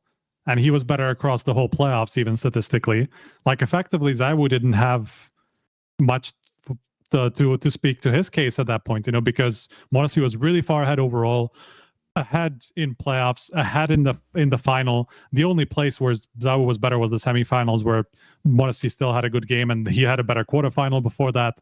You know, so it's like, what kills per round win as the metric we use consistently as to kind of break ties a lot of the time, also very heavily in favor of m0NESY for playoffs, for the entire tournament. You know, awards for the whole playoffs, I think, were also in his favor. So like, where do you like, what was the case here? Like, how is this controversial? I mean, the only reason is the names. I was just looking based off of so I was taking notes but before the segment that I did for the final. And one thing I had done was obviously just like the runs of the team and then the stats at that point. So before the final, if my notes are correct, Zywa was 1.33. He ended after the final 1.28. m0NESY was 1.22. He ended 1.21. So he is basically no variance for him. flamesy went from 1.13 before the final to 1.20. Rop stayed at 1.12 from before and after the final. And Apex also stayed at his, which was 0.93. With the other side, m0NESY was 1.40 before the final, ended at 1.38. kyousuke was 1.13. He ended at 1.07. NiKo was 1.11. He ended at 1.13. TSS had a lower ranking. He was a lower rating. He was 1.05 and ended at 0.97. And then Kixon was also lower. He ended at 0.87 and was 0.92. But really, again, I was just saying I'm a guy who, you know, not looking at the stats a lot. The thing for me at this event was how much m0NESY was inserting himself in the action, especially on the T sides. Yeah, he was going into the final as, I think, the highest rated player in the tournament for T-side openings. And for me, that was all. Did you see his T-side stats overall? No, I just looked at the openings because what do you think his T-side rating is for the event? What would I say his rating there was? So 138 at the end of the event. I don't know. What was it on T-side, do you think? I don't know, 1.4? 1.6. Jesus. Okay. Well, so this was the thing, because I did some clips on the telestrator at earlier days of the event, and I was highlighting his openings that they were helping facilitate him for on Ancient, and they're common openings, right? Like it's blowing open smokes and stuff, but he's taking them almost every time he gets the spawn. And then he has some that are even more aggressive than just like nading open smokes. He's got some where he's just pushing through and having a teammate extinguish and hoping that he gets the kill and gets out because he's so quick. And that's the thing that I think is definitely different from the m0NESY that we had seen earlier in the month as opposed to this one. Definitely the confidence to go for these fights, or at least to be set up by his teammates to go for these type of shots. This is why I had a bit of trepidation. Is that the right word? Yeah. Probably not. Going into the final, the veto was probably the biggest one. Then the next is like m0NESY. I don't have a problem with him going for those plays, but if he is having a bad day, which he didn't in the final, but if he does have a bad day and the entire structure, or most of the structure, doesn't have to be the entire, is based around him calling his shot and going for these openings, maybe he's having a day where he's not feeling it, he can't go for that. I feel like that's going to hurt them more. Whereas like Vitality don't need to do that. They don't need Zywa to run in first every time. They just have a lot more depth of what's available to them, which is why for me, like Falcons are very, very strong, but they don't approach the game in the same way as Vitality. And I think the Vitality approach the game in a way that is team-based, but still gets the most out of their pieces.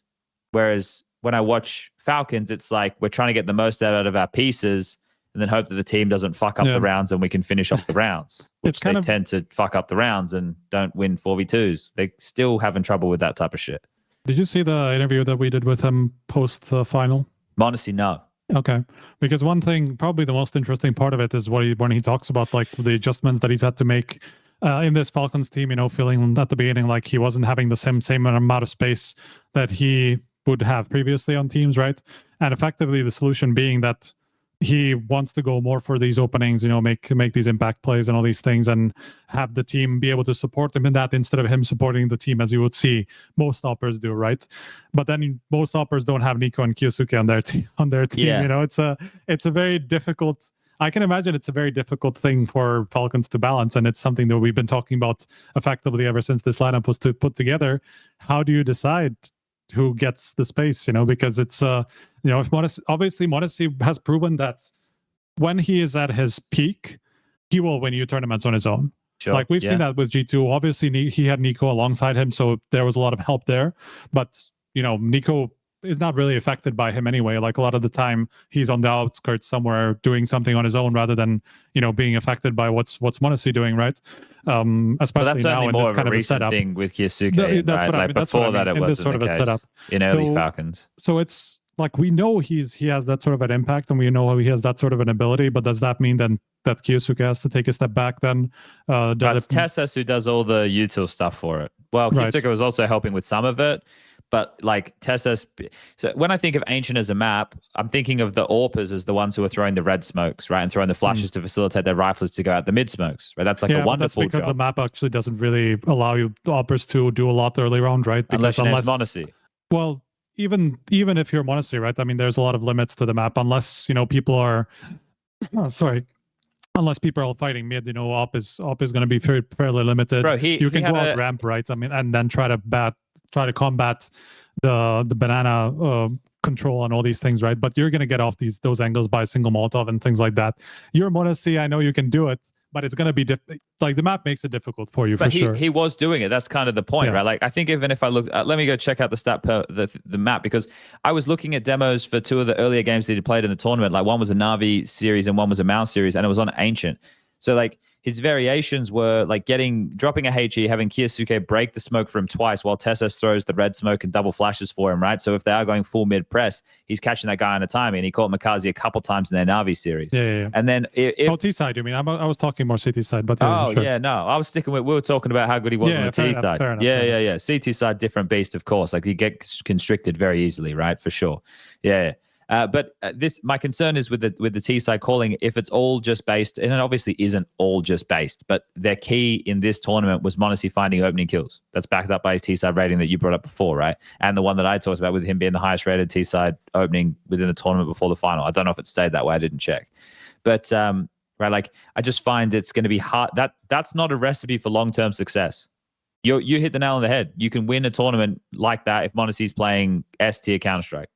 But you're not winning multiple tournaments like that. Yeah. IMHO, TBH, LOL. Yeah, but do you think this Falcons team can actually play in a like Vitality fashion? Probably not.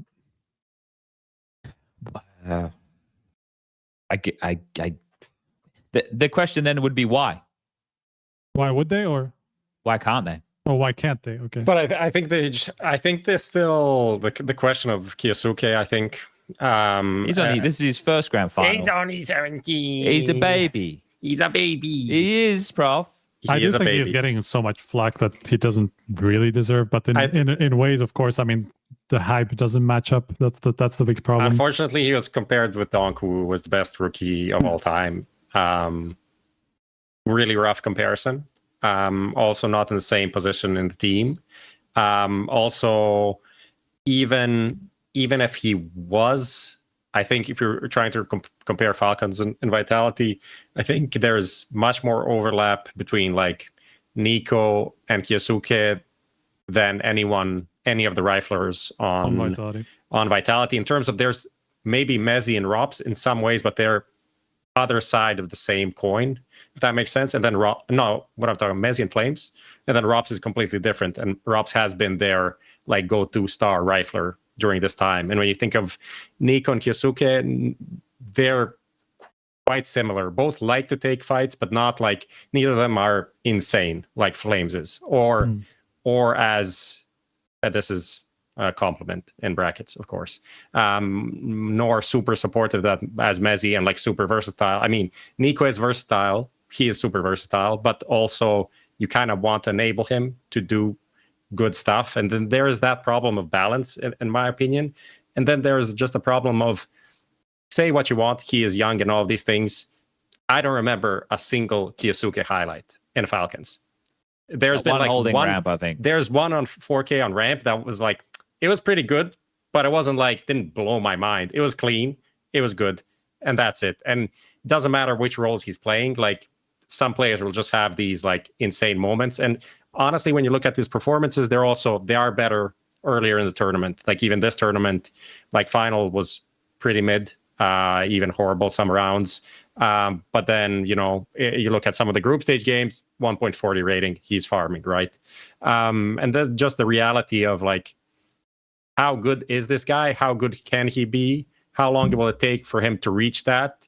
And how much should you like put NiKo outside of his peak prime positions to activate to enable this guy? I think that's like it's a tricky thing. You see even now people are complaining like, why are you putting NiKo to lurk B on Dust 2? He's the best A guy, blah, blah. It's like, this is like one of the rare positions that he lost on this team that kyousuke is in now. Outside T side he lost as well. Yeah, there's a few, but like ultimately not that many, and that's already something that people are like, you should have not done this, right? I think that's just the reason why Vitality can't be Falcons, because I think the overlap between the players is just much higher than what Vitality have, and that's because they decided to sign a guy on promise and not on roles. They weren't role selling here, you know. I mean, the difference between the two teams is effectively, I mean, Vitality went pretty hard in the hyper specialization route. Even if they are very individual, they still assign roles that are pretty much tailor made for their players. Like if you think about Flamesy on T side, if you think Apex is always going to be the utility guy, right? Rops is always going to be the lurky guy, pretty much on any sort of a map, any sort of side. While in Falcons, it's going to be a lot more fluid, and depending on the round that you have, right? Obviously, it's going to be fluid depending on rounds in pretty much all the teams, right? I mean, you can't really just play the same sort of default every single round. But Vitality started their success on the back of putting all their pieces exactly in the positions that they were best made for, right? While Falcons have to create a lot more space for m0NESY, right? Especially now that, you know, he's feeling like he doesn't have the space. He's going to have to be the aggressive guy a lot of the time on T side. Instead of a kyousuke would probably want to do that, or instead of a NiKo who used to want to do that a lot more, right? Even if it was from like lurky spots and all that stuff. Do you think it's from a position of not wanting to do? No, I just mean the balances. I just mean the balance is off because, you know, m0NESY now wants to be more active, but that means the other it's just going to be a constant flip flop. That's what I mean. That's what I mean. That's why I don't see them ever playing like Vitality, because they just don't have the pieces that will be able to specialize to that degree where they're going to be okay with the positions that they're thrown in, right? Because there's always going to be give and take. Just look at Tessa's and how much he's had to fucking go around and do everything on this team, and sometimes he does do literally everything in a map. Like he will have a map where he will be the first guy in for entries, or the opener guy, or the guy supporting with flashes, or the guy lurking on the side because that's where he ends up. This reminds me of a guy. This reminds me a lot of a guy. Who's the guy? It started J. It's a 3-letter name, and he also played with NiKo and m0NESY once upon a time. This reminds me of a guy. But that's what I mean, right? I mean, there's always like, they are so round dependent that there's no real stability in who is actually doing what on the T sides, especially CT sides. I think are a little bit more set in stones. So, but like we can see that it actually kind of works, right? I mean, this is the closest they got to like the trophy in the biggest competition possible, you know, that we've seen them get. Pretty much apart from, you know, the super. I mean, with kyousuke, right? Not obviously early on they had m0NESY. When they got m0NESY, the Melbourne and Rivals and whatever else it was that they played against Vitality, they were a lot closer in that actual final, right? So it just seems like it is really difficult for them to find a balance. I maintain, and Nero's just said this in the chat, I maintain that until NiKo takes over the in-game leadership role, because then that will put him in map control positions as opposed to extremity positions. It probably ain't it, Chief, because of what you were talking about, right? Like if he goes into those spots, which are not necessarily glamorous spots, but going to have to happen one day, and then you can get someone more specialty on the wings, right? You know, Prof, he can dribble the ball up the right wing or the left wing, and he can pass pretty good, right? That's how football works. People say NiKo already dribbling balls. Dribbling balls. Prof's real good at dribbling balls. Someone said NiKo already seems to be calling. Guys, this is he's always been Jesus Christ. And he will forever be. This is like the MOUZ problem. They can sit and say Brolin is the in-game leader. He'll be he's the man that makes the calls. But if you listen, the guys who call the openings are Exertion and they're Torji. And when they're wet in the bed, they're not going to win games. That's just what's going to happen, everybody. Want to move on to that? We're going to run some ads, and then we'll be right back. Keep that thought. They say victory belongs to 5 on stage, but it's never just 5. It's every heartbeat in the crowd, every cheer that shakes the stage, every flick, every clutch, written together. On stage or in the crowd, we are one. Skin Club, together as one. Ever wanted to try Refrag? Well, now you can. For the viewers of HLTV Confirmed, you can claim a 1-week free trial for the world's best CS2 training platform, letting you try out all of our features, like the Refrag Coach, which will analyze your games and give you a personalized training plan. You can also try out Challenger, an all-new game mode, which will test your retake abilities in realistic in-game scenarios. Try Refrag today for free using the link in the description.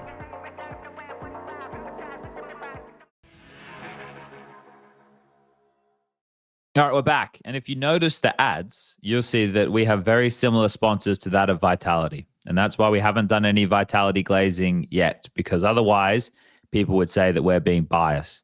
So now we are going to be biased. Vitality won their 8th trophy this year, which is great. It 10's the record from Astralis, right? So they're on track. Yep. They've still got Chengdu, Rivals, and then the major coming up. So if they win all 3, they can beat it. I think probably back-to-back majors would be the goal, because no one's done that since Astralis. Obviously, before that, it would have been m0NESY. Oh, yeah, sure. But it was 2 different orgs. SK, yeah. So I guess it's the roster, not the orgs. Same roster, that was, yeah. That counts. That counts. We'll give it to them. But for Vitality, it's a great return to form. I like how dominant they were in the final. I love the fact that they got put through their paces. Great to see m0NESY getting giga fired up. Like, it's always great to see. But yeah, throughout their run, right, obviously they lost in the opening game to Gentlemates, but then they ran through the rest of the Swiss. They went 3-1. They played FURIA in the first game where they lost them out, which was overpass, and then they bounced back on the next 2, and it was pretty dominant. And then they took on FaZe, who were having one of their classic FaZe bullshit tournaments that just goes on. That's where the magic all kind of collides. We'll get into FaZe in a minute. So, but they weather the storm at that. Then they go into the grand final, and they just give Falcons a paddling, right? Map 1 and 2 had moments, but there wasn't really too many scenarios where it was like, oh, they're out of control. See, Profs is having to deal with a small death. What's happened? It's a small death situation. You know, when I done a podcast from there's another smaller round table in that room. Yeah. And I would put that between my legs, and then I would put the microphone on mic. That. Yeah. I had one of those gorilla tripod thingies, you know? Yeah. And it was being very it was very obedient. And now I guess you should get a shot collar. Shot collar. There it is. There it is. Shout out one time to streamer drama, live stream fails. It's real good. We all love, what's going on in the LSF community at the moment. But Chat, can you do something for me? Talking about that, can you look into the camera and ask XQC to come to the award show? Why do you think XQC would come to the award show? Just try. I don't think that's going to do it. If you want, he has one of the best highlights ever in Counter-Strike. Why don't we get Owner to ask him? Yeah, like, I'm not on that level. No, Owner's on that level. No, bro. I'm just a fucking guy. I'm just a guy. No one cares about little guys like me. You're a big guy like Owner. Maybe you get a chance. Get Owner too. That's where I'd start. Don't get me to do it, mate. He's going, who the fuck is this idiot? That's what people say anyway. So let Owner do all the heavy lifting there. Get me out of this, striker. Do some Vitality glazing. I was the one who did the most glazing to Flamesy at least. Honestly, Era back on. Era was on pause. But they were still placing top 4 at every event. It was kind of on ice. It was kind of like, let's see after the summer, let's talk later. You know, that kind of stuff. Okay. I'm going back to my place. You're going to your place. You know, kind of a summer. It's summer fling time. You know, we were like exploring options. That's how Counter-Strike was exploring options. Maybe Spirit. Oh, they went back to back. They're big now. You know, shit like this. You know, Zontix is the GOAT potentially. Everyone's saying that. But then they bench him, and now they lose to FaZe of all teams. What the fuck? So now we're like, you know what? The field is not that great. It's October. We can't flip-flop that much, can we? It's October. It's like, let's go have a drink. Let's see what's up. And it's like the vibes are back on. This is what we're talking about. Okay, so you're back in love with Vitality, you're saying. Okay, we're going to go away from the glazing of Vitality now, I guess. But for me, it's just a continuation of the season as it's been so far, right? I mean, we've had different teams winning every tournament pretty much so far. And this is, ignoring the first half of the year entirely. Of course, this is just par for the course. Par for the course, yeah, that's fair. So we're just going to get 3 more new winners for the rest of the year now, and it's going to be the parity era. Yeah, okay. Well, that's an interesting take on it. We're going to get into talking about everybody a little bit more holistically later, so let's keep it moving. Let's get into the next topic here. I saw a lot of third place decider hate that was going on the That's so forums. Man, it's just so funny how that's like talking about flip-flopping, right? It's like PGL event, yeah, great third place decider. ESL event, oh shit, third place deciders. Get them out. I want show matches. We didn't have show matches in a while. I don't really know what to say or do I was anymore. flying. I was flying during this. We will get two more shit third place deciders in a row like this, and people will be calling for show matches to come back. I swear to God, it will happen. I think that we discussed this as well before, like when PGL announced it, we thought it was good because of the VRS, right? The best thing about the third place decider is the VRS implications.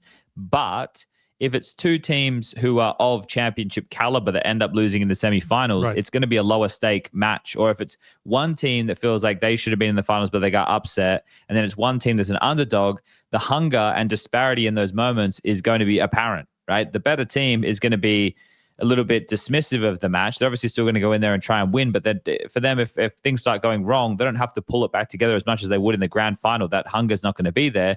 Whereas for like a lower seed team, let's say it was, I don't know, let's just say NIP, for example, we're in a third place decider. For them, Or like that when means we had Astralis, right? I mean, for them, it was huge at the time. Sure, I was trying to keep Astralis out of my mouth because they look pretty shit, losing 13-0 yes, to but Game at the League. time, it was that's when Hooksy came back and everybody was like, yeah, this team is so good now.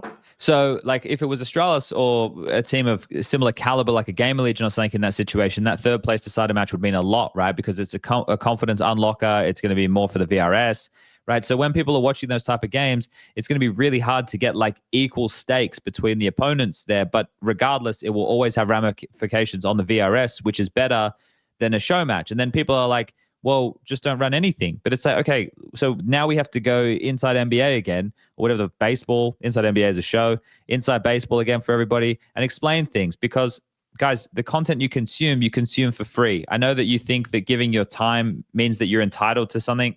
You're not. You can just turn the screen off. Like, there was a great tweet about it. You know, how can they bully people over the internet? Just turn the screen off or whatever the fuck. It's the same thing. You don't have to watch. No one's making you watch, right? We like it if you watch and if you enjoy it, that's good. But if you don't want to, you don't have to.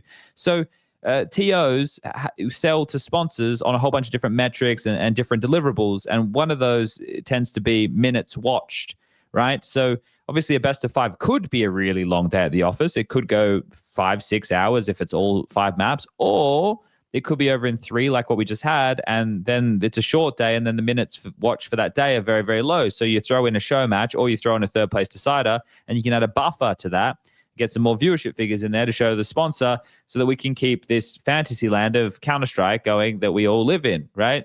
So it's not as easy as just saying, well, don't have a show match and don't have a third place decider. It's like a third place decider at least has value, because let's say that you're like Prof and you're a massive MOUZ fan. You've got something to tune in and watch, even if the game doesn't have the biggest stakes. You'll be there because it's your team.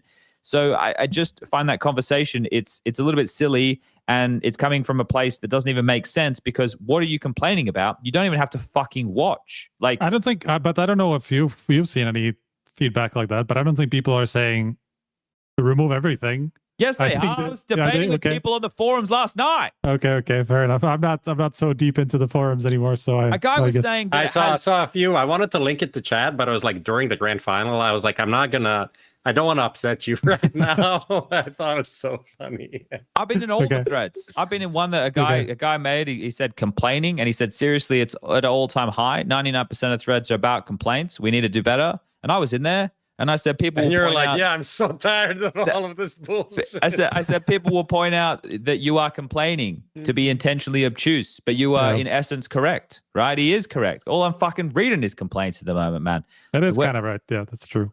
So there was stuff people that are very quick to bash on players who just like have one bad tournament. They're like, he's shit.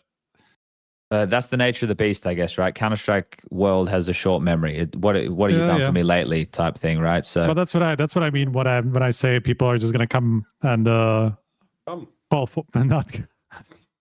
for show matches to come back because we have 3 bad third place deciders in a row.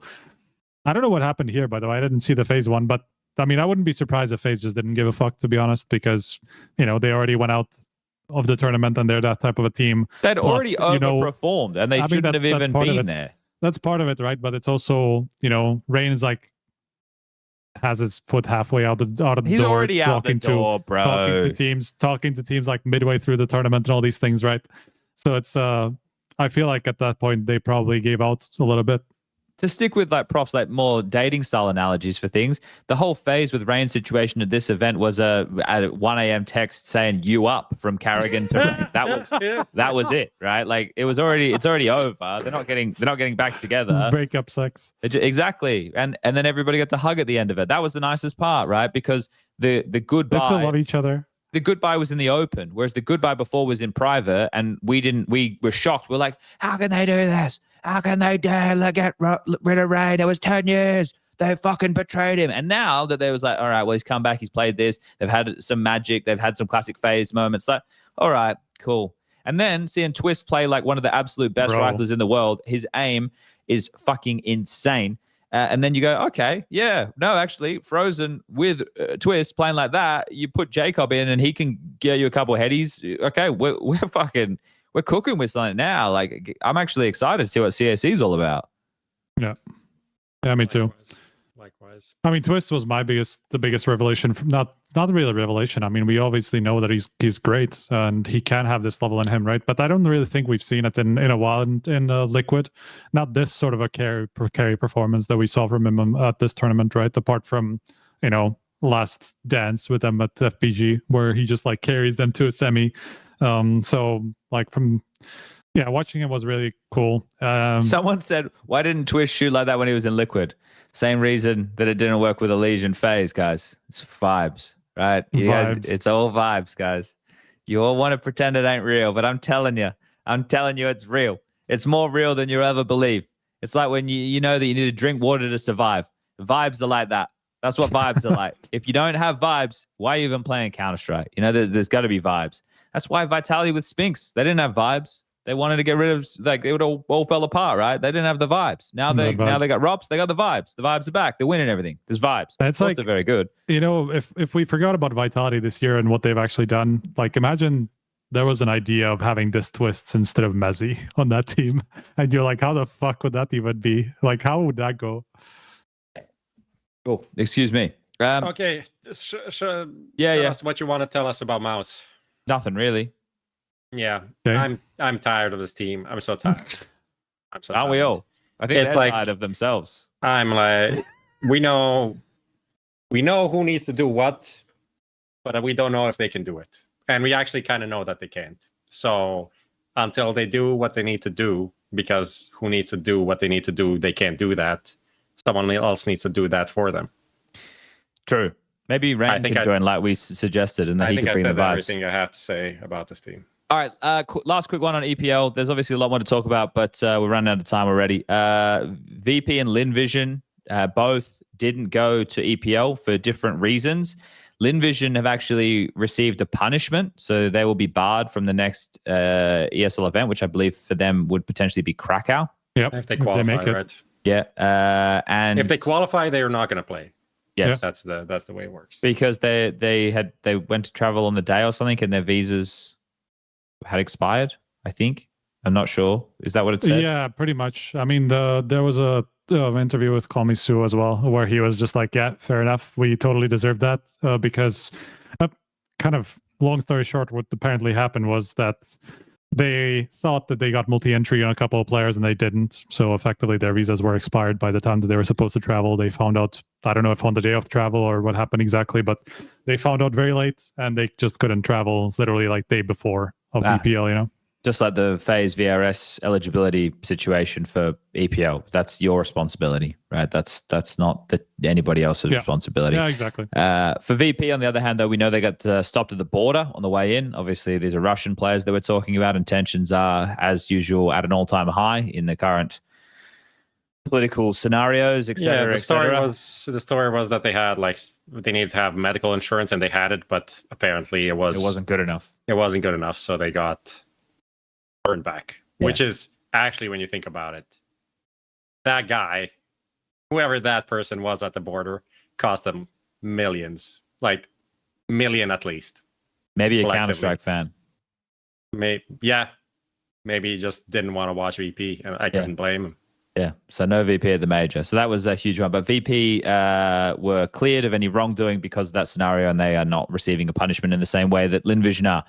Okay, well, we can use this to bridge into the next piece of conversation, which is who qualified for the major, because we've got all the teams locked in now. The big one that I guess is based off what Prof was just saying there is how all these things went right for Fnatic to end up qualifying for the major. Obviously, they won the Frag Blocktober event. Blocktober. And that was what cinched them. It was kind of a fun little finish to that event. There was 4 teams in the semis, and whoever ended up winning out of those 4 teams would have been the team to lock themselves in for the major. There was a lot of teams, though, who bottled it throughout the way, like Heroic having a bad EPL, VP not being able to get to EPL, Saw fucking up in the Blocktober event. Yeah, so there was lots of things that went wrong, like OG. Which was the event they bottled? They won Draculan, and then they went to the... Riga. They went to Riga. Riga. Where'd I get Liga from? That was like Riga, they Ligma? lost to Passion UA in the final, right? There you go. So No, they went out early in the. it was in early. One of them. They lost to MOUZ NXT, right? I'm pretty sure. You're right. There was so much Counter-Strike going on. I apologize. Yeah, all these like 2 of these tournaments kind of like flowed into one for me a couple times. So, but we have all the teams. We have all the teams locked in. So I will read out all the teams for our audio-only listeners because they're some of my favorite listeners. Also, if we go to the stock thing, then they're all going to be not actually. No, actually, take it away, Chad. I'm just trying to find it right now. I think there is I'll have to go to the article because it's not on the invites page at the moment. There's a Spirit, there's a FaZe, maybe a few other names. Where is the flag? There should be a Hungarian flag somewhere here for the major. Here it is. All right, here we go. Stage 3, Vitality, Spirit, Falcons, MOUZ, G2, FURIA, Pain, the Mongolz. Stage 2, Aurora, NAVI, Astralis, 3D Max, Liquid, MIBR, Passion, and TYLOO. Stage 1, FaZe, Gamer Legion, NIP, Bait, Paravision, Fnatic, Legacy, Imperial, NRG, M0NESY, Fluxo, Red Canids, Lynn Vision, The Huns, FlyQuest, and Rare Atom. So there are your 32 teams, everybody, that will be competing at the Starlight of Budapest Major in about 40-ish days. Can I just bring up breaking news right now? Breaking news? Sure. True Hater creates delete Falcons browser extension. Dedicated Falcons hater has created a browser extension for Google Chrome and Mozilla Firefox that deletes Falcons from the Counter-Strike and Rainbow Six Siege Wikipedia. This is on Reddit 3 days ago. I'm sorry, I saw this on Dust2 US 2 minutes ago. Yeah, that was like top voted on Reddit a couple days ago. Amazing. I missed that. Yeah, people out here full-time hating. It's like a job at this point for some people. So, they're out here doing it. So those were all of the teams who qualified. Now, the conversation is less about how did they qualify or, how did it all unfold? It is what it is right now. And we missed something. Sure. We missed the Skinionaire. Oh, for fuck's sake, I did. You're right. Because I don't know, did you skip over it or I had my screen more zoomed in, so the Skinionaire bit was actually. Do you want to do that because it's EPL related before we get All right, everybody playing at home in Kick right now. Type Skin Club. That's the magic word. That's your with chance. a dot or without a dot, Lucas? I don't know. Lucas? With a dot. Okay, dot Skin Club. No, Skin dot club. Oh. I can't wait to sleep. Skin dot club. All right, try that again. Skin dot club.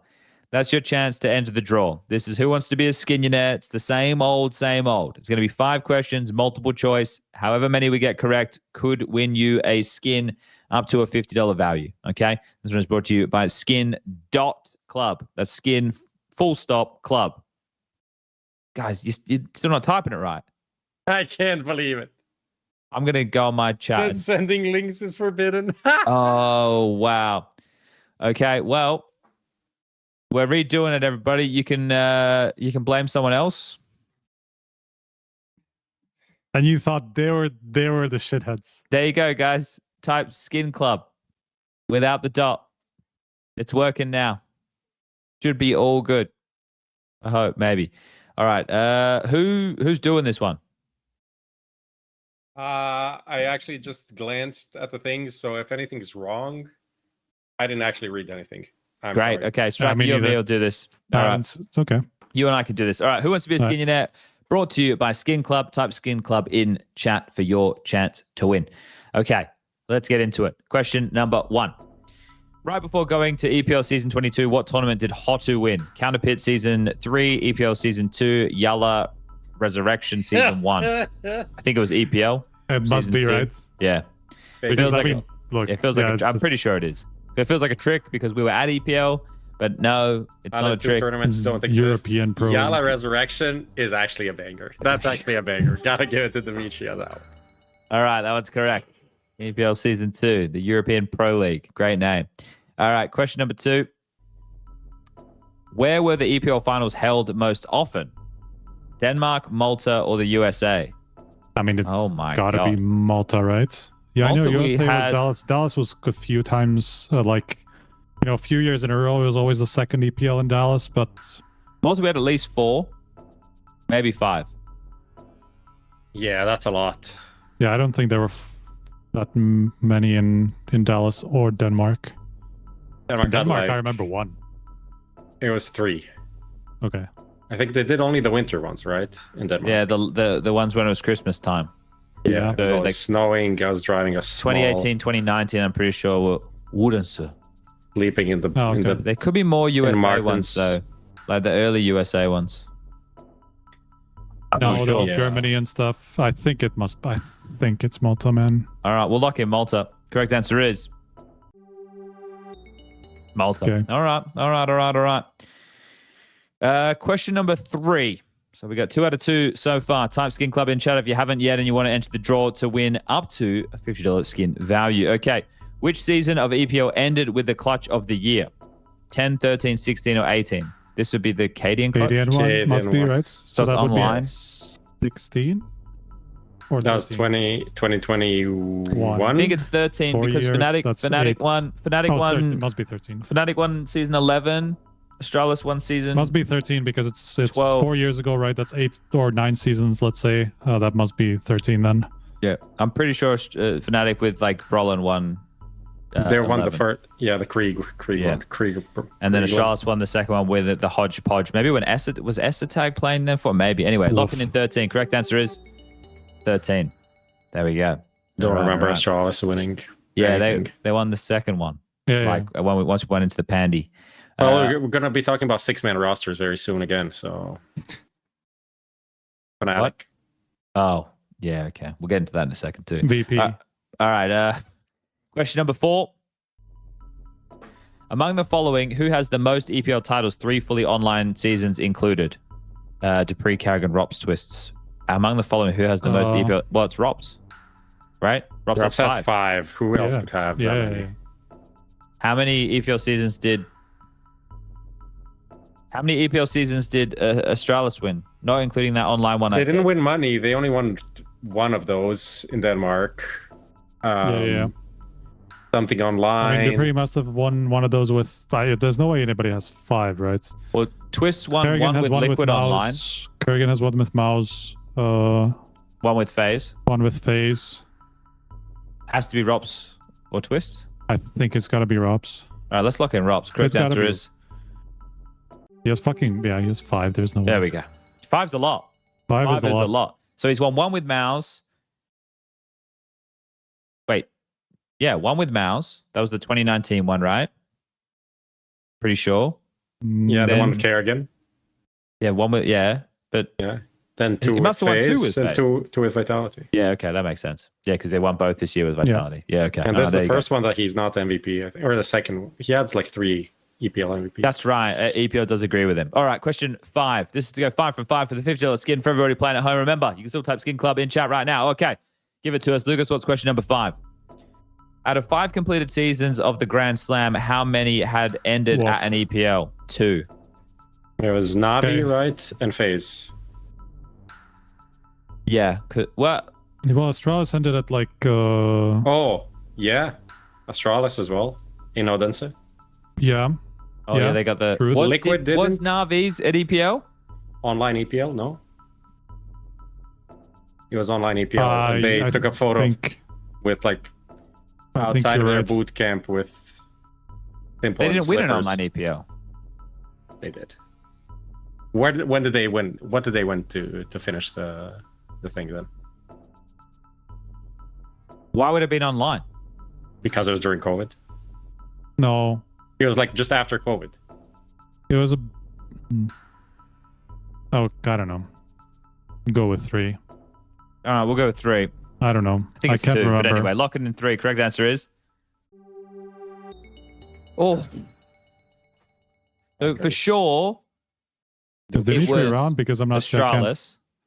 Well, Right. Astralis, yes, for sure. FaZe for FaZe, sure. yeah. Yes. Liquid, that was Sydney. After defeating Vitality in ESL Pro League Season 14. Season 14. That was on land, though, wasn't it? Yeah, I think so. Because that was already...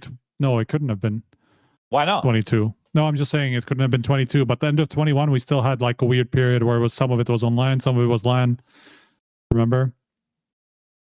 Online maybe European could it have CSGO tournament. Online, organized really? by ESL. Fuck. Well, that's right, because the ESL were like... Because the Stockholm Major was to end that year.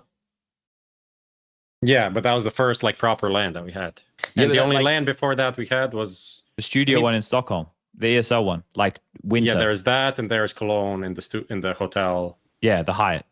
Yeah, where everyone was separated. What a fucking crazy time. I can't even believe any of that shit happened. Okay, 3 from 3. We're going to pick our lucky winner. Lucas will be... There it is. Waste of time. letting me know. What? Oh, it's in the chat. Okay. Waste of time and time with a 1 in your name. Send Lucas the last part of your Steam trade URL, and he will hook you up with the $50 skin. That's Who Wants to Be a Skinionaire, brought to you by Skin Club. Okay. Let's get back on track. The RMR versus VRS conversation. Where do you guys fall on this? Oh, I'm totally in the VRS convo camp. The community and all the players are in the other camp. Where are you, Prof? I think we got the best teams possible playing the major. I think that's pretty much. You can say like, oh, the Huns are not as good. Why is Pain stage 3? But these are like Regional. This is more like regional stuff. If you're talking about European teams, generally teams, I don't think we're missing anyone at the major, which is a success. Here's what can happen. If the European teams get all 8 slots within the playoffs and they take most of the slots in stage 3, then you can get more positions for European teams. When we're squabbling over the last 2 to 3 slots within just the European side of things, when we already know how tight-knit that group of teams are, I would much prefer to have teams fucking 1 to 10 of Europe locked in based off of the results that they've shown over the course of the last 6 months. Then have one team miss out. And then people go, oh, yeah, but you can't have one of these fairy tale runs. Those fairy tale runs end up skewing the fucking brackets at these majors and making don't you them think shit. fnatic is a fucking fairy tale run? Of course it is. Even what they did is even way more impressive than any of these RMR runs are. We couldn't follow it at one event and celebrate together, as the emotion would be higher there than it would have been at the actual major. No, I mean that is fair. Like that is fair. Yes, we lost something that was great, but it doesn't really make sense to exist as that. It doesn't really make that much sense. So, and it builds like so much of people playing all of these other tournaments. I just don't. Would it be nice to have like some like last chance, maybe something? But ultimately, it just takes so much time in the calendar from a pragmatic standpoint. I think this just works and it's good. Are there tweaks to be done? I think the result speaks for itself. That's it. I'm happy with how this looks ultimately. Yeah, I think that like there's obviously a lot of discourse and there's always going to be this complaining. But as you guys mentioned, I think it's crazy. Kind of like it's just like let's say like throwing out a situation where Fnatic win the last 3 tournaments but don't get in because they failed the RMR right after. Or something, like there's always going to be cases where somebody earned their way to it, then they just fucked up at the last moment. I think more of the criticism to me that is reasonable is that it's hard to not make a major after you've been kind of good in the previous one, but that was kind of proven by VP that it's not impossible. If you're really shit, unlucky, you're gonna, and kind of unlucky, you're not gonna make it. But I think a team on the other side. But look at Astralis and Nip. But look at one team in stage 3, and that team is Pain. Yeah, but that's by the fault of the previous major, and I don't mind the way that You they can base say that. that, but do you know how many games since the Austin major they have won? I would say probably How many matches that they've won, probably like against proper teams, not domestic opponents. Any game. 5, 6 games won. Yeah, it's pretty 6 shit. I look at games their won. event runs. That they're not great. 6 games won since the last, and their win rate is like 40%. It's not like they didn't play that much because they get eliminated so early, and they don't play anything except the top shit because they know they have no reason to. Well, And you know what this obviously, says, Prof? All This of the says- other teams in the Americas are so dog shit Yeah, that they can't take, Yeah, can't overtake them. That's 6 what that games. tells That's where me. it goes. Yeah. Yeah, I was looking at this. I was like, wait, how is this possible? yeah. And they did have some luck, but these are the wins. Latest was, I'll start from the start. Obviously, they made playoffs in semifinals in Austin. That put them super high up. But then, since then, they beat Rare Atom at Fisher Playground, lost the next 2 games, eliminated. They Okay. beat Big. That should not count. That should be like negative points, probably. They beat NIP online at Bounty. They beat Heroic, Astralis, and that one was huge because Astralis at Fisher 2 was like ranked 4 in the world. Sure, on yeah, VRS. yeah. And then they beat Virtus Pro. That's it. That's their whole season. Yeah, I think that Stage talks more about the 3 Americas team. region. Yeah, Stage 3, it's insane. It's insane. more about the Americas region overall. Yeah. So if the Americas teams go in like they are at the moment with FURIA as the only actual good one, then I don't think we have to worry about that as a problem going into the fucking next one. This is, it all works itself out in the wash, right? This is how she goes. Okay, so we're all in agreement. We're all going with VRS. All right, cool. There's one thing I will say, and I said this on Talking Counter, and I think it needs to be said because this seems to be a platform more people listen to. These LANs that ended up being all on top of each other in the final week and a half of the calendar for Tier 2, this doesn't have to all happen like that, guys. These events can run year long. Obviously, they're trying to stack the deck closest to the major to have this sprint. But I want people to keep in mind when you have large format events. So we have the Blast Bounty, which is a 32-team event. We now have this EWC, which is a 32-team event. You have some events for ESO like a Krakow or a Cologne that are 24-team events. I guess EPL is different because of the qualification method. I'm not sure how that changes next season. I should probably check that. But you have some of these events which are larger format events. And if you're in the bubble, so somewhere within the top 32 teams, right, because you've been going to these smaller Tier 2 lands that could be placed more strategically across an entire season, you could try and qualify for one of those events, which would then give you a chance at a top dog or more prize money to then propel you even further into the rankings. It doesn't all need to be crammed like this. Yeah. Right? It's not a necessity for it to all be crammed like this. These type of events could take place through the entire 6 months of a season, and I think that would become a healthier change in the future. Okay, great, cool. I think that's a great point. Yep. Yeah. Okay, let's get into major winner stock market right now. So haven't really thought too much of how we're going to make this one work, but we're going to talk about all the teams who are, or at least the ones in, I would say, major trophy lifting range at the moment, and see if we would like to buy some stock, if we'd like to sell some stock, or we'd like to hold it, which I guess we'd leave it exactly where it is. Can I just say one team that I would buy some stock of that has nothing to do with this conversation? Sure. Sinners. No, 3D You probably Max. have stock of them. What? 3D Max? 3D Max. Well, they're I know to do they're- with this conversation, aren't they? Well, yeah, but not I'll the send it framing that you just on, put out there, which was like a major trophy lifting conversation. I don't think 3D Max are anywhere near that conversation, but yeah, fair enough. Well, maybe not like trophy lifting, but the chance for a playoffs, though, Yeah. right? I think is fair. I'm just going to link my device because Prof's putting this on WhatsApp, so I'm going to need to link my device, and then once my device is linked, I will be able to put it in TeamSpeak. Sorry, everybody, that I just hit the microphone. Un momento, por favors. It is loading my chats. I think the 3D Max conversation has shifted a little bit based It off is of the very cool, APL actually, run. to me, because like they were a team I could not give less of a fuck about like 3 months ago, effectively. It was just they were where just they a were gimmick just team. constantly. It was like a budget MOUZ of the current times where like they will just never move from this position, and like why should I care about this team effectively? So they were at that point for me for like 3 months ago, but then in the last couple of tournaments they've been winning me over a lot. They're not just such a gimmicky team anymore, which I don't really understand, because Gravity is the one who took over in game leadership, and he's like Mr. Gimmick. He's gonna be the one who's like running, like doing That's how crazy most shit in-game around the map leaders and all get their that stuff. kills, bro. I mean, yeah, of course, but it's But more he like, wasn't even the IGL when he was doing but this. that's right? the thing. Like he wasn't at that point, but now he is. But they've moved away from being such a gimmicky team. They are much more solid in terms of how they're set up. They just run the occasional gimmick, just to catch the other team off guard. Some of these like group up plays that are just like based on one pop flash, and you just surprise the other team and just get the site for free. Things like that, that they just tend to throw out there every now and again. They used to be all about that. Now they actually have balance, and they actually have a really proper strat book. Plus, Maka's been having a great tournament after, effectively, being a little bit up and down before that when Gravity took over in game leadership. So he's really good moments. In really APL. big games. They are one of the best teams on Inferno. Somehow, all of a sudden, literally have beaten like 3 out of the top 5 teams or something on Inferno in the last month. Like they actually are on the way up.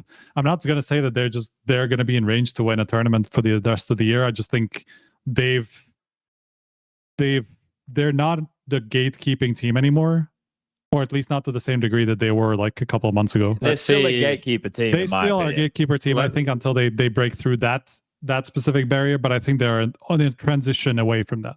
I think the CAC could be a good test for them. Anyway, just to explain what we did here, we got the top 16 teams according to VRS with their VRS points, and we're gonna kind of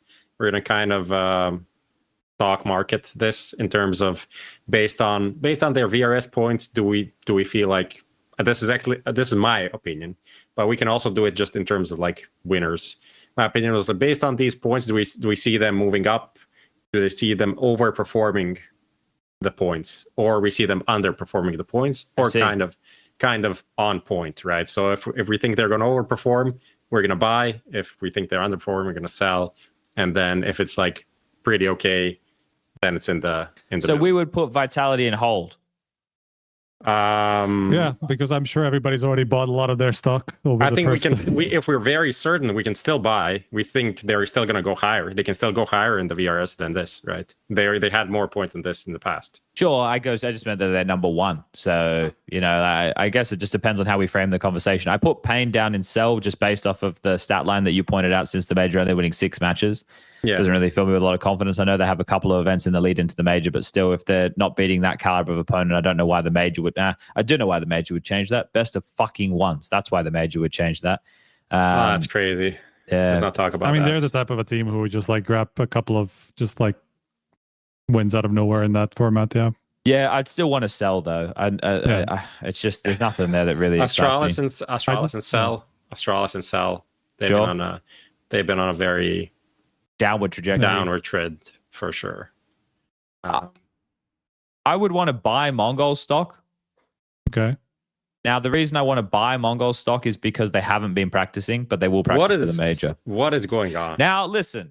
As somebody who was never anywhere near as good as the Mongolz, but from an equally far away and small capacity competition at home as the Mongolz, what's the point of going home and playing Counter-Strike against teams that you're going to ragdoll?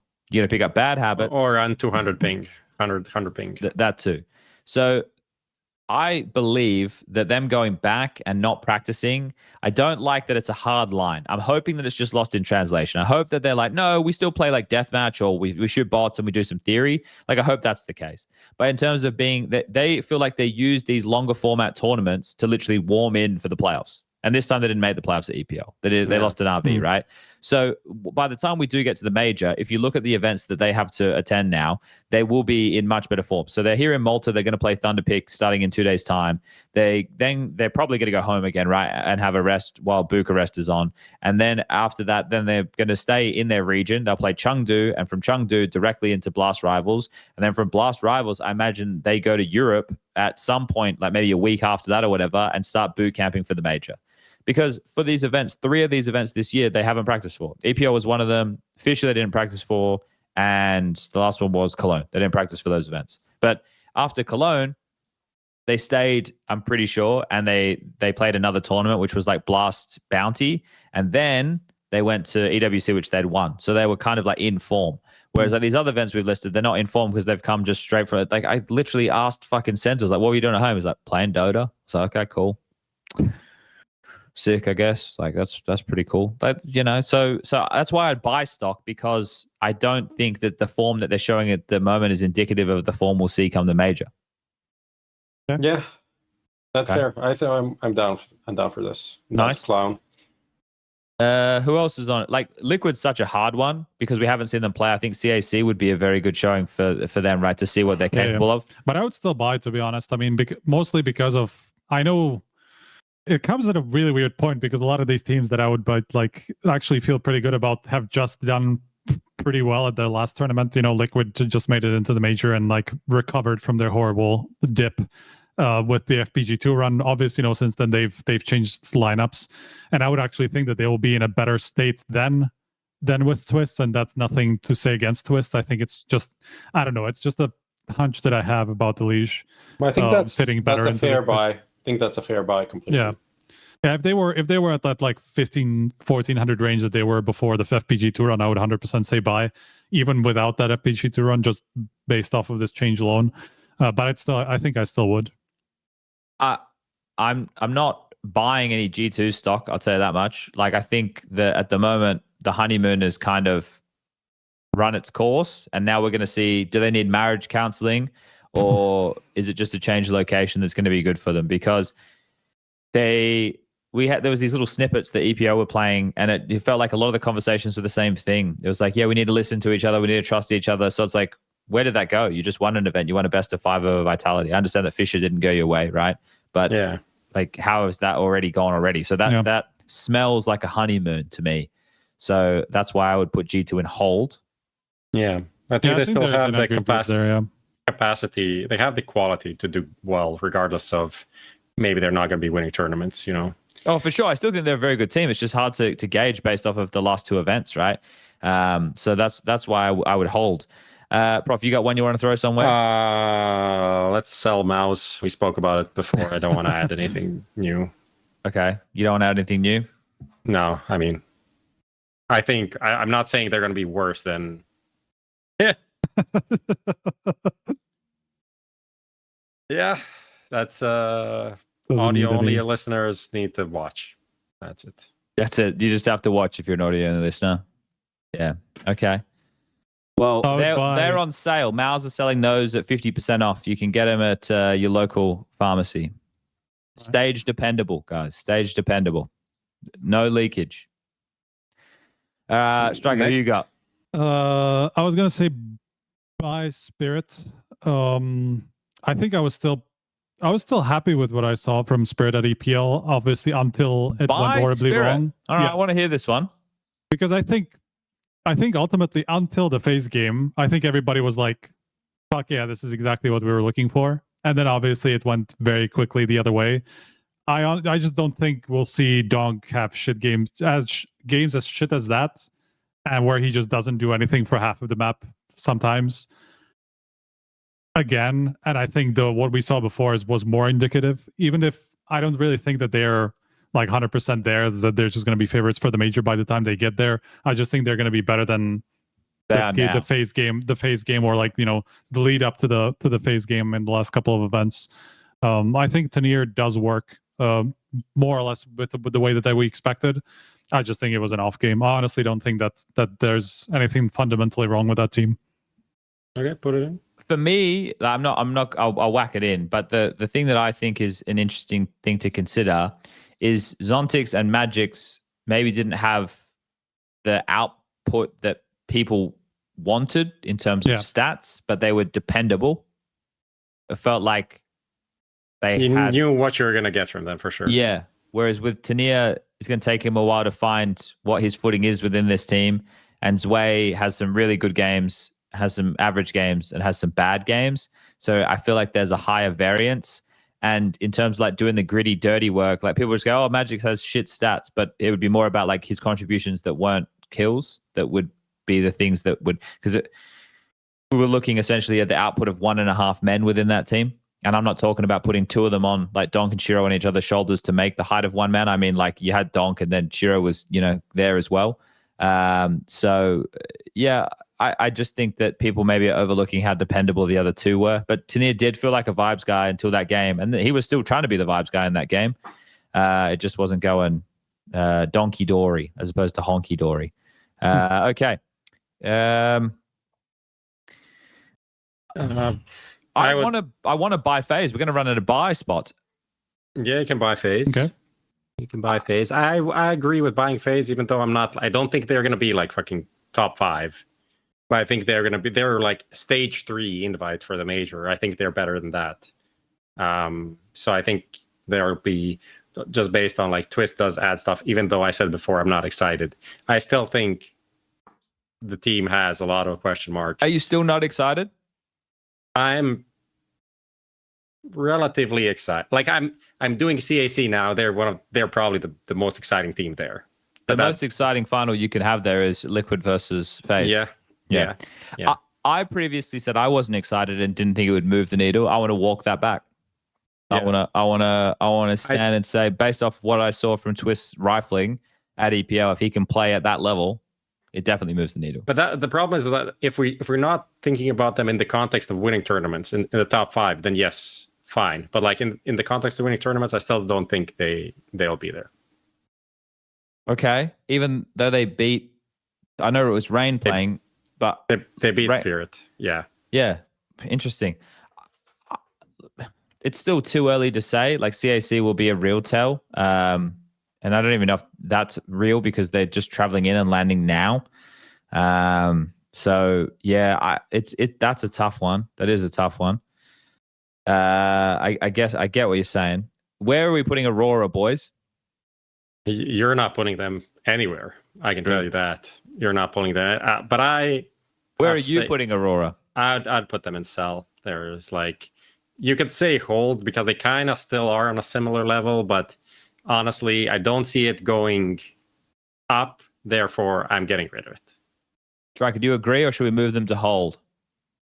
I'm fine with Cell. Okay. Fine with Cell. All right. What about FURIA? I think hold. Okay. I think this is kind of keep in mind they took a map off Vitality, but they lost the other 2 pretty handedly. I'm happy to put them in hold, but they also lost some like silly games earlier in the tournament. I think G2, yeah, that's fair. I think they're in a good spot in the middle there. I would say same for Falcons, to be honest. Holding Falcons? Yeah, I think like I don't know. I don't think they'll be winning tournaments, but they'll be very close as they have been. I think they'll be in the playoffs. They'll be doing good stuff, but I think I'm not convinced that they have what it takes to take it over the line. I feel like they could win a tournament between now and the end of the season because they're playing Chengdu and they're playing Rivals. I guess Rivals would be their best chance, probably. Yeah, but I don't think they have the mental to win the major. Yeah, unfortunately. Yeah, I agree with that. Gamer Legion, I want to sell. Ooh, I mean, they're already pretty bottomed out, to be fair. I don't know. Honestly, what did you guys think of Hypex? What did you think of Hypex? It was fine. Striker? I felt like there was not much of a... I just didn't feel like anything about him. Then that's a bad thing because he's holding a lot of angles. He's just very passive a lot of the time. You don't really see him making any difference. Yeah, but I mean, there are uppers and there are uppers, There are uppers that make that work, and there are uppers that big boy event. Are just not doing anything. That's fine. Like I'm not saying that that's going to be what he's going to be for the rest of the year or whatever. I just haven't seen anything that would convince me that that's a better option than Kersey. And I mean, he's probably an improvement, but that's saying very little, to be honest. So it's just, it doesn't really give me any feeling like anything's gonna change about Gamer Legion. His English should be better, I'll tell you that much. Well, yeah. I saw like 2 rounds where he had good moves, and I was like, this is more than what I saw from Kersey. So I was like, this looks good. Then I look at the stats and was like, this is actually not that good. Yeah. But I have some optimism. I have some optimism. I need the chat to like tie break this year. I'm going to go with some optimism. I don't know why. It's just a feeling. And sometimes in the stock market, it can't all be based off what Nancy Pelosi's doing. You got to make a call of your own. It's Prof kind of holding seems okay in that case because I know the reference. It's a good reference. I think holding seems okay because it's so hard for them to drop any further than they are at the moment. I think they've been bottoming out for several events. So the only way is up unless they just keep losing the shit out of everything. TYLOO sell, unfortunately. The question is with TYLOO, do you see them losing the teams below them? Which, as per the VRS right this very second, do they lose to an Pain? MIBR, like a Pain, like they lose to Paravision, Gentlemates? Similar situation, to be honest with they can lose to all of these teams. I have not much faith in the Loo. All right, I'm happy to sell them. Flash in the pan, that's about it. Right, they obviously won Fisher. Okay, we have two left. Vitality, we said we want to buy. I don't know if there's an. Are we returning them to major favorites off of that one win? I mean, they're the first. They're going to be they are the first favorites. I'm not going to I don't want to call them straight out favorites for the major because I think that the competition is pretty stacked in general. I mean, as I said, we're kind of in a parity era where we've seen so many different teams win events that I think it's still possible for that to continue. I mean, obviously they still have the best results over the season out of anybody because of their consistency. So obviously they're going to be the first in line, at least with what we know now. And they're always, like Prof said, I think they're always going to be in the position where they're going to fight for the trophies. They have been, even if they haven't won in the past couple of events, or past few events. So I think they're always going to be up there. I don't know if that means you should hold, or if we just expect them to start suddenly winning everything else for the rest of the year. Well, they've been top 4 every event they've played this season. They've been top 4 every event this year, other than Bounty to start the year where they lost to Eternal Fire. So, for me, I think that they play the most comprehensive Counter-Strike when they're playing the best. When other teams are winning, it's up to different factors. I can't just look at the whole, obviously there's certain players in Vitality, you look to a Rops or a Zywoo who you'd expect to be at the top of the leaderboard, but an event like this shows you that wasn't the case in the final. It was Flames, right? And there's other games where, m0NESY's had a really big impact and stuff, and I think something else about them was Apex's utility usage was insane, his utility damage as well as his flash assists throughout that was massive. So I think that Vitality play the most comprehensive game out of all the teams. Because as they start to go down, other teams who I think play good team CS, I don't immediately go to Mongolz. I don't immediately go to Falcons, right?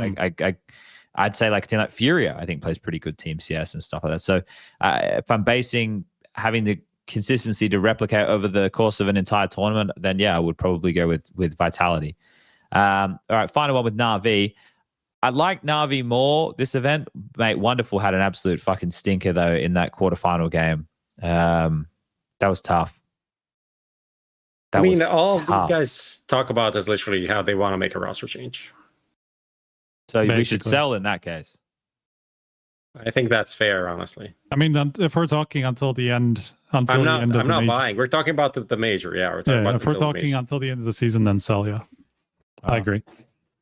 Even if they've been looking a bit better, even though they are looking to buy. I think Imma and m0NESY as a combo on certain maps looks really great, right? Because m0NESY will make the space, then Imma will just follow up with the room that's been made for him. And the balance of the riflers is better than it was when JL was on the team. Okay. In my opinion. That's interesting. Well, because they have the guy who's going to go in and has good aim no matter what. Whereas Imma was in some of those positions, but he was just doing it more like a ward. I think that's what they'd call it in Russia. It would be as if they were referencing Dota, right? They call some players, they call them wards because they're just getting info. They're not really doing anything. So I think m0NESY is actually doing something, and then it also enables Imma to do something. But yeah, Wonderful had an absolute fucking stinker. In that quarterfinal game. It was tough to watch. It was one of those games where I think Harry was saying something along the lines of that he ended a 3-map series with less kills than some of his teammates, than most of his teammates got on the first map. It was, I feel like his confidence must be so low. Which is strange because he had a really good game against the Mongolz. That's what I understand. He was great against the Mongolz. He owned them. Like Nuke, when they were playing, they owned them like 13-3 on the T side. He was just able to do whatever the fuck he wanted. So this is the thing. Like the problem is we are not, like none of us here are really big on MOUZ. So the fact that we see them lose to MOUZ, that's kind of also quite condemning there. That's the bit that really makes it tough. Let me just check this. So Wonderful ended the series with 26 kills. And if I go back to Ancient, on Ancient, there's only one. So on Ancient, Bit had 26 kills. So that stat line is, how many kills did I say he had overall?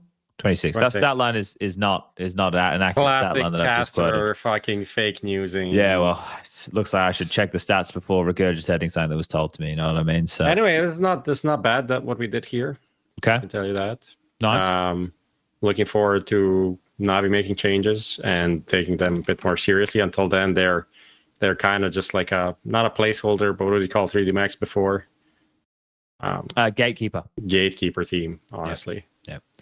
Okay, let's jump into just do some quick stuff right now. We're gonna do what are the odds, Prof? I need to throw this one to you. What are the odds? Yes. So we're still doing what are the odds. We have a bit of a different one this time. Okay. What are the odds? We have what are the odds this team wins the most prize pool this week? And we have 4 teams. Oh, this week.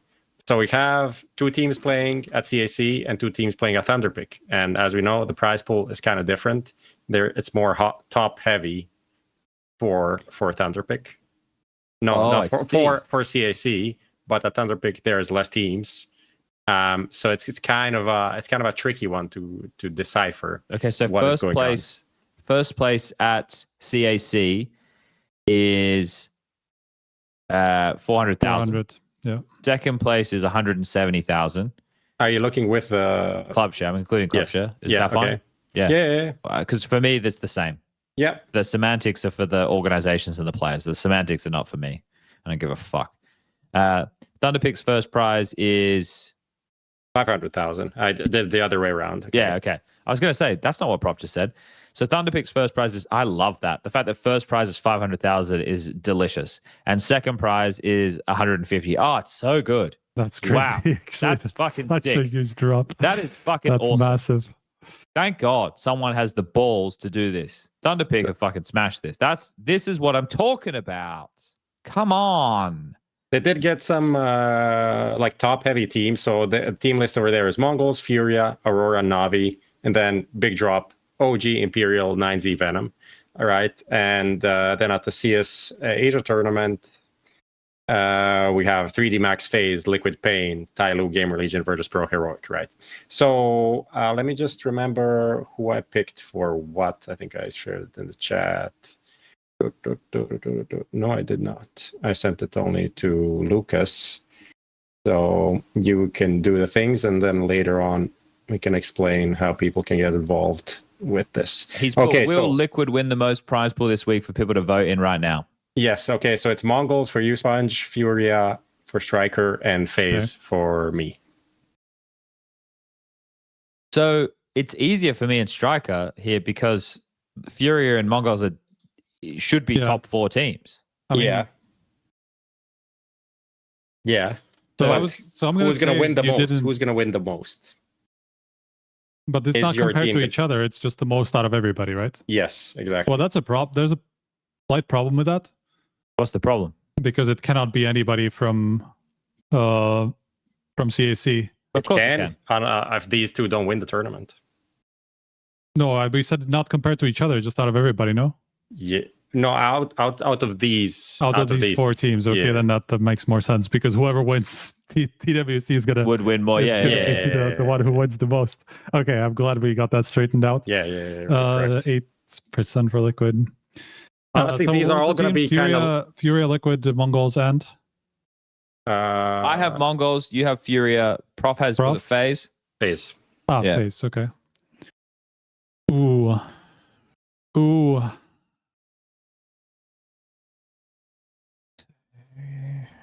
So the average would be 25%. So I'm going to be somewhere above that. I'm going to go with 30. Or pretty high. So here's my FURIA, not FaZe, no? Yeah, FURIA, yeah. Prof has FaZe. So I went through my logic here. I have Mongolz, which is the highest rated team at the event, at least by HLTV's world rankings. By VRS, it's FURIA. But if Mongolz match up against FURIA or Aurora, these teams ban Ancient, which obviously Mongolz have a deeper map pool than just Ancient, but it does play a factor in the veto because they're going to ban Train and Overpass comes in, and FURIA and Aurora both play Overpass. So that causes some issues. Whereas if they match up against NAVI, and if I look at the brackets right now, so to guarantee top four will get you a minimum of 50,000. So CAC top four, that's 90,000 minimum for top four over there. So oh dear. So I have to err on the side of caution that they can only finish top. Oh no, I'm gonna say they can finish top 3. Let's say they face NAVI. On the same opposite side of the bracket, so it is possible. There's a third place decider there. Yeah. So that would give them, that would put them up to 70k. So what percentage would I put on them to have the most money? I feel like FURIA maybe the favorite. Compared to the rest of the field, like 20%. 20%, okay. I think pretty decent. I have to go for FaZe kind of low because I don't think they'll win their first tournament playing with Jacob. Not first, but it's also, I mean, the issue is that like Mongolz and FURIA are going to be pretty heavy favorites for the TWC, right? So these are two companies. First of all, one of these can't win their tournament, and then FaZe needs to win the other one. The combination of these two is super low. I'll go for like 5%. Probably objectively even lower, but I think it's going to be a tough one. I think for CAC, it's like between FaZe, 3D Max, and Liquid, with like outside shots for like TYLOO form increase. But I think it's a rough one with like jet lag, no practice. I guess they practiced with Jacob because Jacob was with them at EPL. But yeah, they're towards the top. FaZe game with Jacob and Neo. But a lot of things are going against them. So anyway, if people want to get involved, there's no bet on stake, but you can go through the banner below into the forum, and you can post there what you think, and you can get with your bet, and you can get $5 on stake. Okay. And the other thing that we're doing is YouTube comments. The top YouTube comment will get yourself a Vitality jersey, the white variation. Okay. Yes. Nice. The white one is quite nice. Well, this worked out because we kind of gave us a bit of a preview of CAC and Thunder picking away. So let me just quickly read through the particulars so that people know. CAC will be starting very, very soon, to be completely honest with everybody playing at home. It'll be starting at 5 a.m. So Prof needs to go to bed soon, which is in like fucking 7 hours from now or some shit. So the teams who are at CAC, 3D Max, FaZe, Liquid, Pain, TYLOO, Game Allegiant, Virtus Pro, who have their academy player in as the Orba Bist, Heroic, who are using Hades as a stand-in for Alcrin, Bait, who are using Krasnal as a stand-in, and Legacy, they're playing against each other on the first game. They're from the same team. Legacy, Lynn Vision, fnatic, who have Jacasmo, that's a whole drama there, MIBR, Fluxo, FUT, which is the Navi Academy roster with Lonks instead of Masuda. They've already changed player, and the Huns. And it is going to be how many teams are in the playoffs? It's 16. It's kind of a ESL I Am Dallas vibe. 8-team groups. And Okay. BO1 starts as well. BO1 starts. Oh, that is brutal. BO1 starts, 3 teams advance, 16 playoffs. We know just that. so everybody understands how brutal that is, right? 2 teams will get through just by winning a best of 1 and a best of 3. So if the best teams get upset in the opening round, let's say that there's every single opening game, the top teams get upset. That means you can only get one of the top teams through in the lower bracket of each group. They shouldn't be upset. Yeah, well, it's best of 1s. Anything's possible. Oh, that's a cutthroat format. That is crazy format. All right, well, there'll be some exciting results. It'll be fucking all over the place. That's exciting from the reason of how insane it could possibly be. So everyone keep your eyes on that. That starts very soon. And then starting on Wednesday, yes, is the Thunderpick World Championship. The reigning champs of that are the Mongolz. They won it last year when it was in Berlin, I'm pretty sure. This is 850,000 prize pool, whereas I'm pretty sure that the CAC has $1 million. But this is much more top heavy, as Prof pointed out. Mongolz, FURIA, Aurora, NAVI, OG, Imperial, m0NESY, and Venom. Same type of thing. These underdog teams, this is in Tommy Lopez's words, it is their Super Bowl. So where's this event happening? You're doing it, so in Malta. Yeah, but like where? Is it like a studio? It's like the same area. It's the same area as Blast, but it's like a different. Yeah, oh, Striker, you're different going, hole. No? Yeah. I'm leaving in 2 days. It's in the middle of the 3 island, days. in the convention area. I have to check the address. I got to go in tomorrow for rehearsal or something like that, just some form of a check in the afternoon. But these are the events that people can watch this week, and then you've got PGL Bucharest the following week, and then after that we have Chengdu. So Counter-Strike's going to just be ramping up into the major, which is about 40 days away from now, I think, for stage one.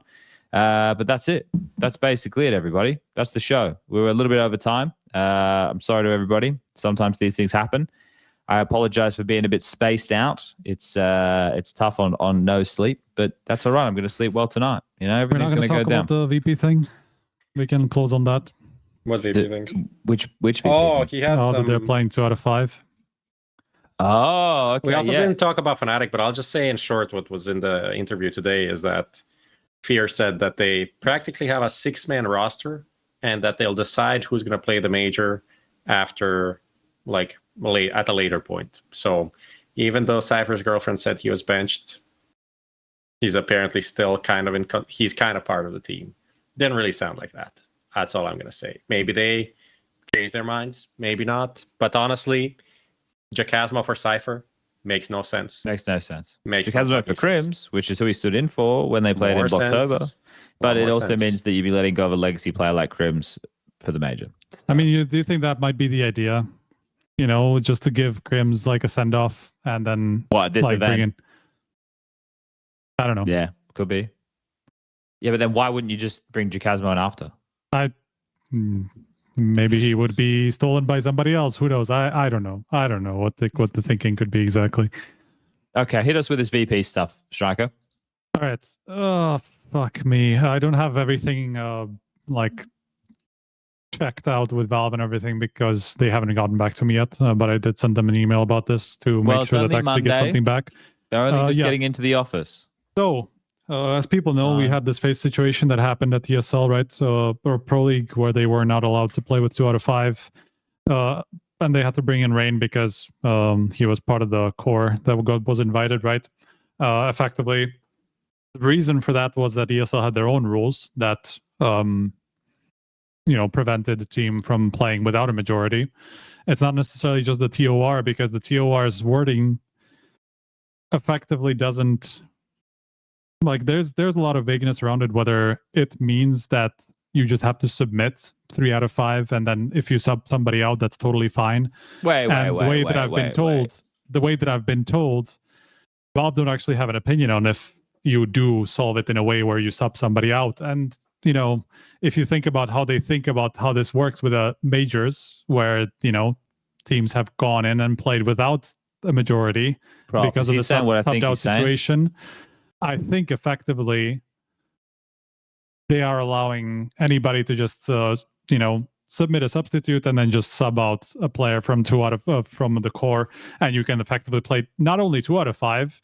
If a TO allows enough subs, you could literally play 0 out of 5 if this was the case, Now, Striker, come on, that can't be real. It is real because I did get a reply from Perfect World, which is slightly different to what I heard otherwise, to what Valve said to FaZe about this whole situation. I don't have this 100% corroborated. I haven't seen the actual wording from Valve. I've tried to reach Valve myself to make sure that I understand it all correctly, but this was what I was led to believe by a couple of people that were around solving the FaZe situation. What Perfect World effectively said, and this is the funnier parts, to be honest, and the more I think about it, the more funny it gets to me, because somebody actually brought this up as a solution where, what if Rain just traveled to EPL, and he was physically there, for the tournament, but they would just play without him, to complete the the participant part of the wording of the rule, and effectively Perfect World is saying that's what VP is doing, where it's IC is actually going to be on site for the tournament, but he's just going to be substituted out for Bist. And that's even funnier. Imagine flying to China to not play. Come on now, man. So effectively what Perfect World is saying is that because Bist is only a sub, and they've even announced him as like a 6-player / sub sort of situation, that makes it fulfill that part of the rule book where it says a team needs to have 3 out of, like, team cannot accept an invitation unless they have 3 out of 5 of the players on the invite date, which obviously up to very recently, I and a lot of TOs, I can tell you, thought meant you just have to play with the majority at a tournament.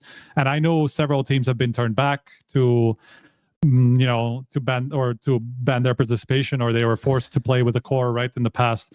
All these things. I even wrote about the whole Nexus situation from early in the year where they got fucked by the VRS mechanic, and the wrong lineup was listed and all these things, where they could have effectively circumvented it by saying, oh, this guy's a sub, we're just subbing him in for the last tournament. It is a very fucking dangerous door to open. I will say Doesn't that. it go against everything that Valve wanted to always achieve, right? Like, I remember talking to him in the early days about what constitutes the core of a team, right? Or what constitutes and I was like, well, back in WCG or like ESWC days, we would do like a core 3 kind of rule, right? ESWC for nationality was like a core 3 rule. And I know that's slightly different here, but the point is it's like the majority of players of the roster at the point of the invitation make up the team, right? Like, yeah. Look, so the drawback to a solution like this is, right, and perhaps that's why Valve are not willing to put a foot down firmer on this, is you will not get the points, or you will lose some points from an earlier roster, right, because you've lost the core. So for whatever roster they had from Electronic and stuff like that, you already will lose those once you play with Bist. Like, if you play this tournament with Bist, then you play enough matches, to update the roster, they will lose some tournaments that they played with. They get hit with a massive. It's not a decay, but it's it will just disappear from their record because they no longer have at least 3 out of 5. So basically, they will get punished by the VRS for exchanging the core anyway. So maybe that's why Valve are thinking, okay, the punishment is there, or like the drawbacks are there enough that we don't have to deal with this. I don't know what the thinking is there, but obviously it is a super dangerous door. I mean, you could have any turn.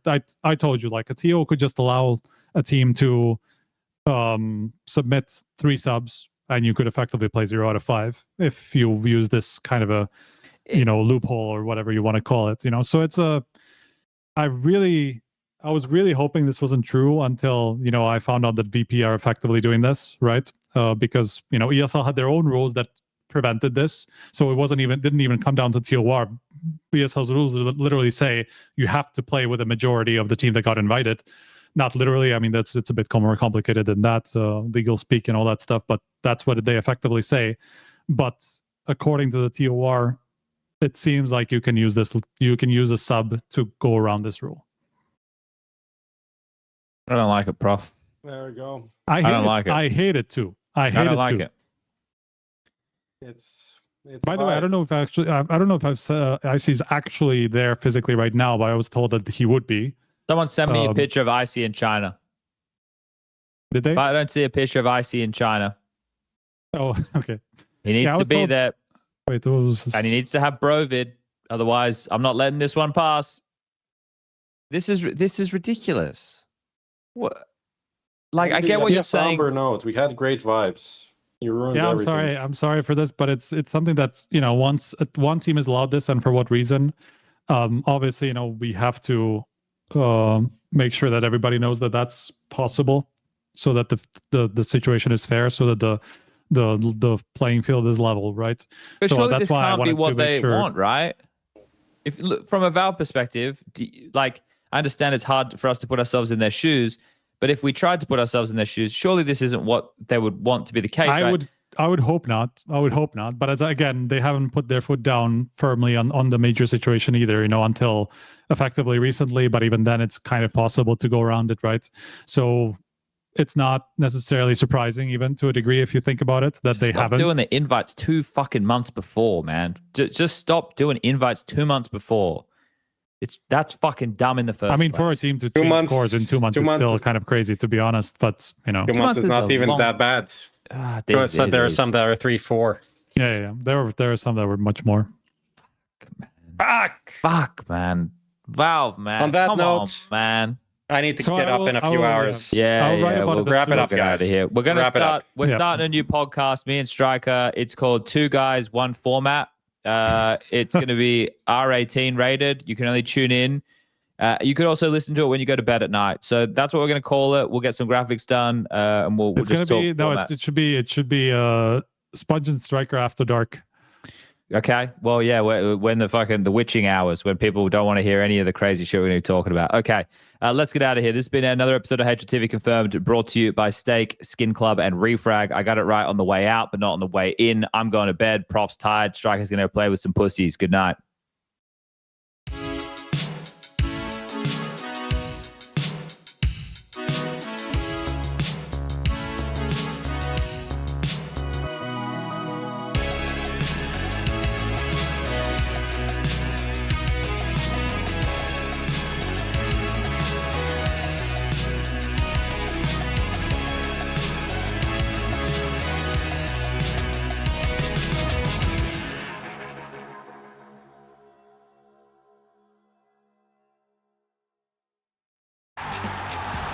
They say victory belongs to 5 on stage, but it's never just 5. It's every heartbeat in the crowd, every cheer that shakes the stage, every flick, every clutch, written together. On stage or in the crowd, we are one. Skin Club, together as one. Ever wanted to try Refrag? Well, now you can. For the viewers of HLTV Confirmed, you can claim a 1-week free trial for the world's best CS2 training platform, letting you try out all of our features, like the Refrag Coach, which will analyze your games and give you a personalized training plan. You can also try out Challenger, an all-new game mode, which will test your retake abilities in realistic in-game scenarios. Try Refrag today for free using the link in the description.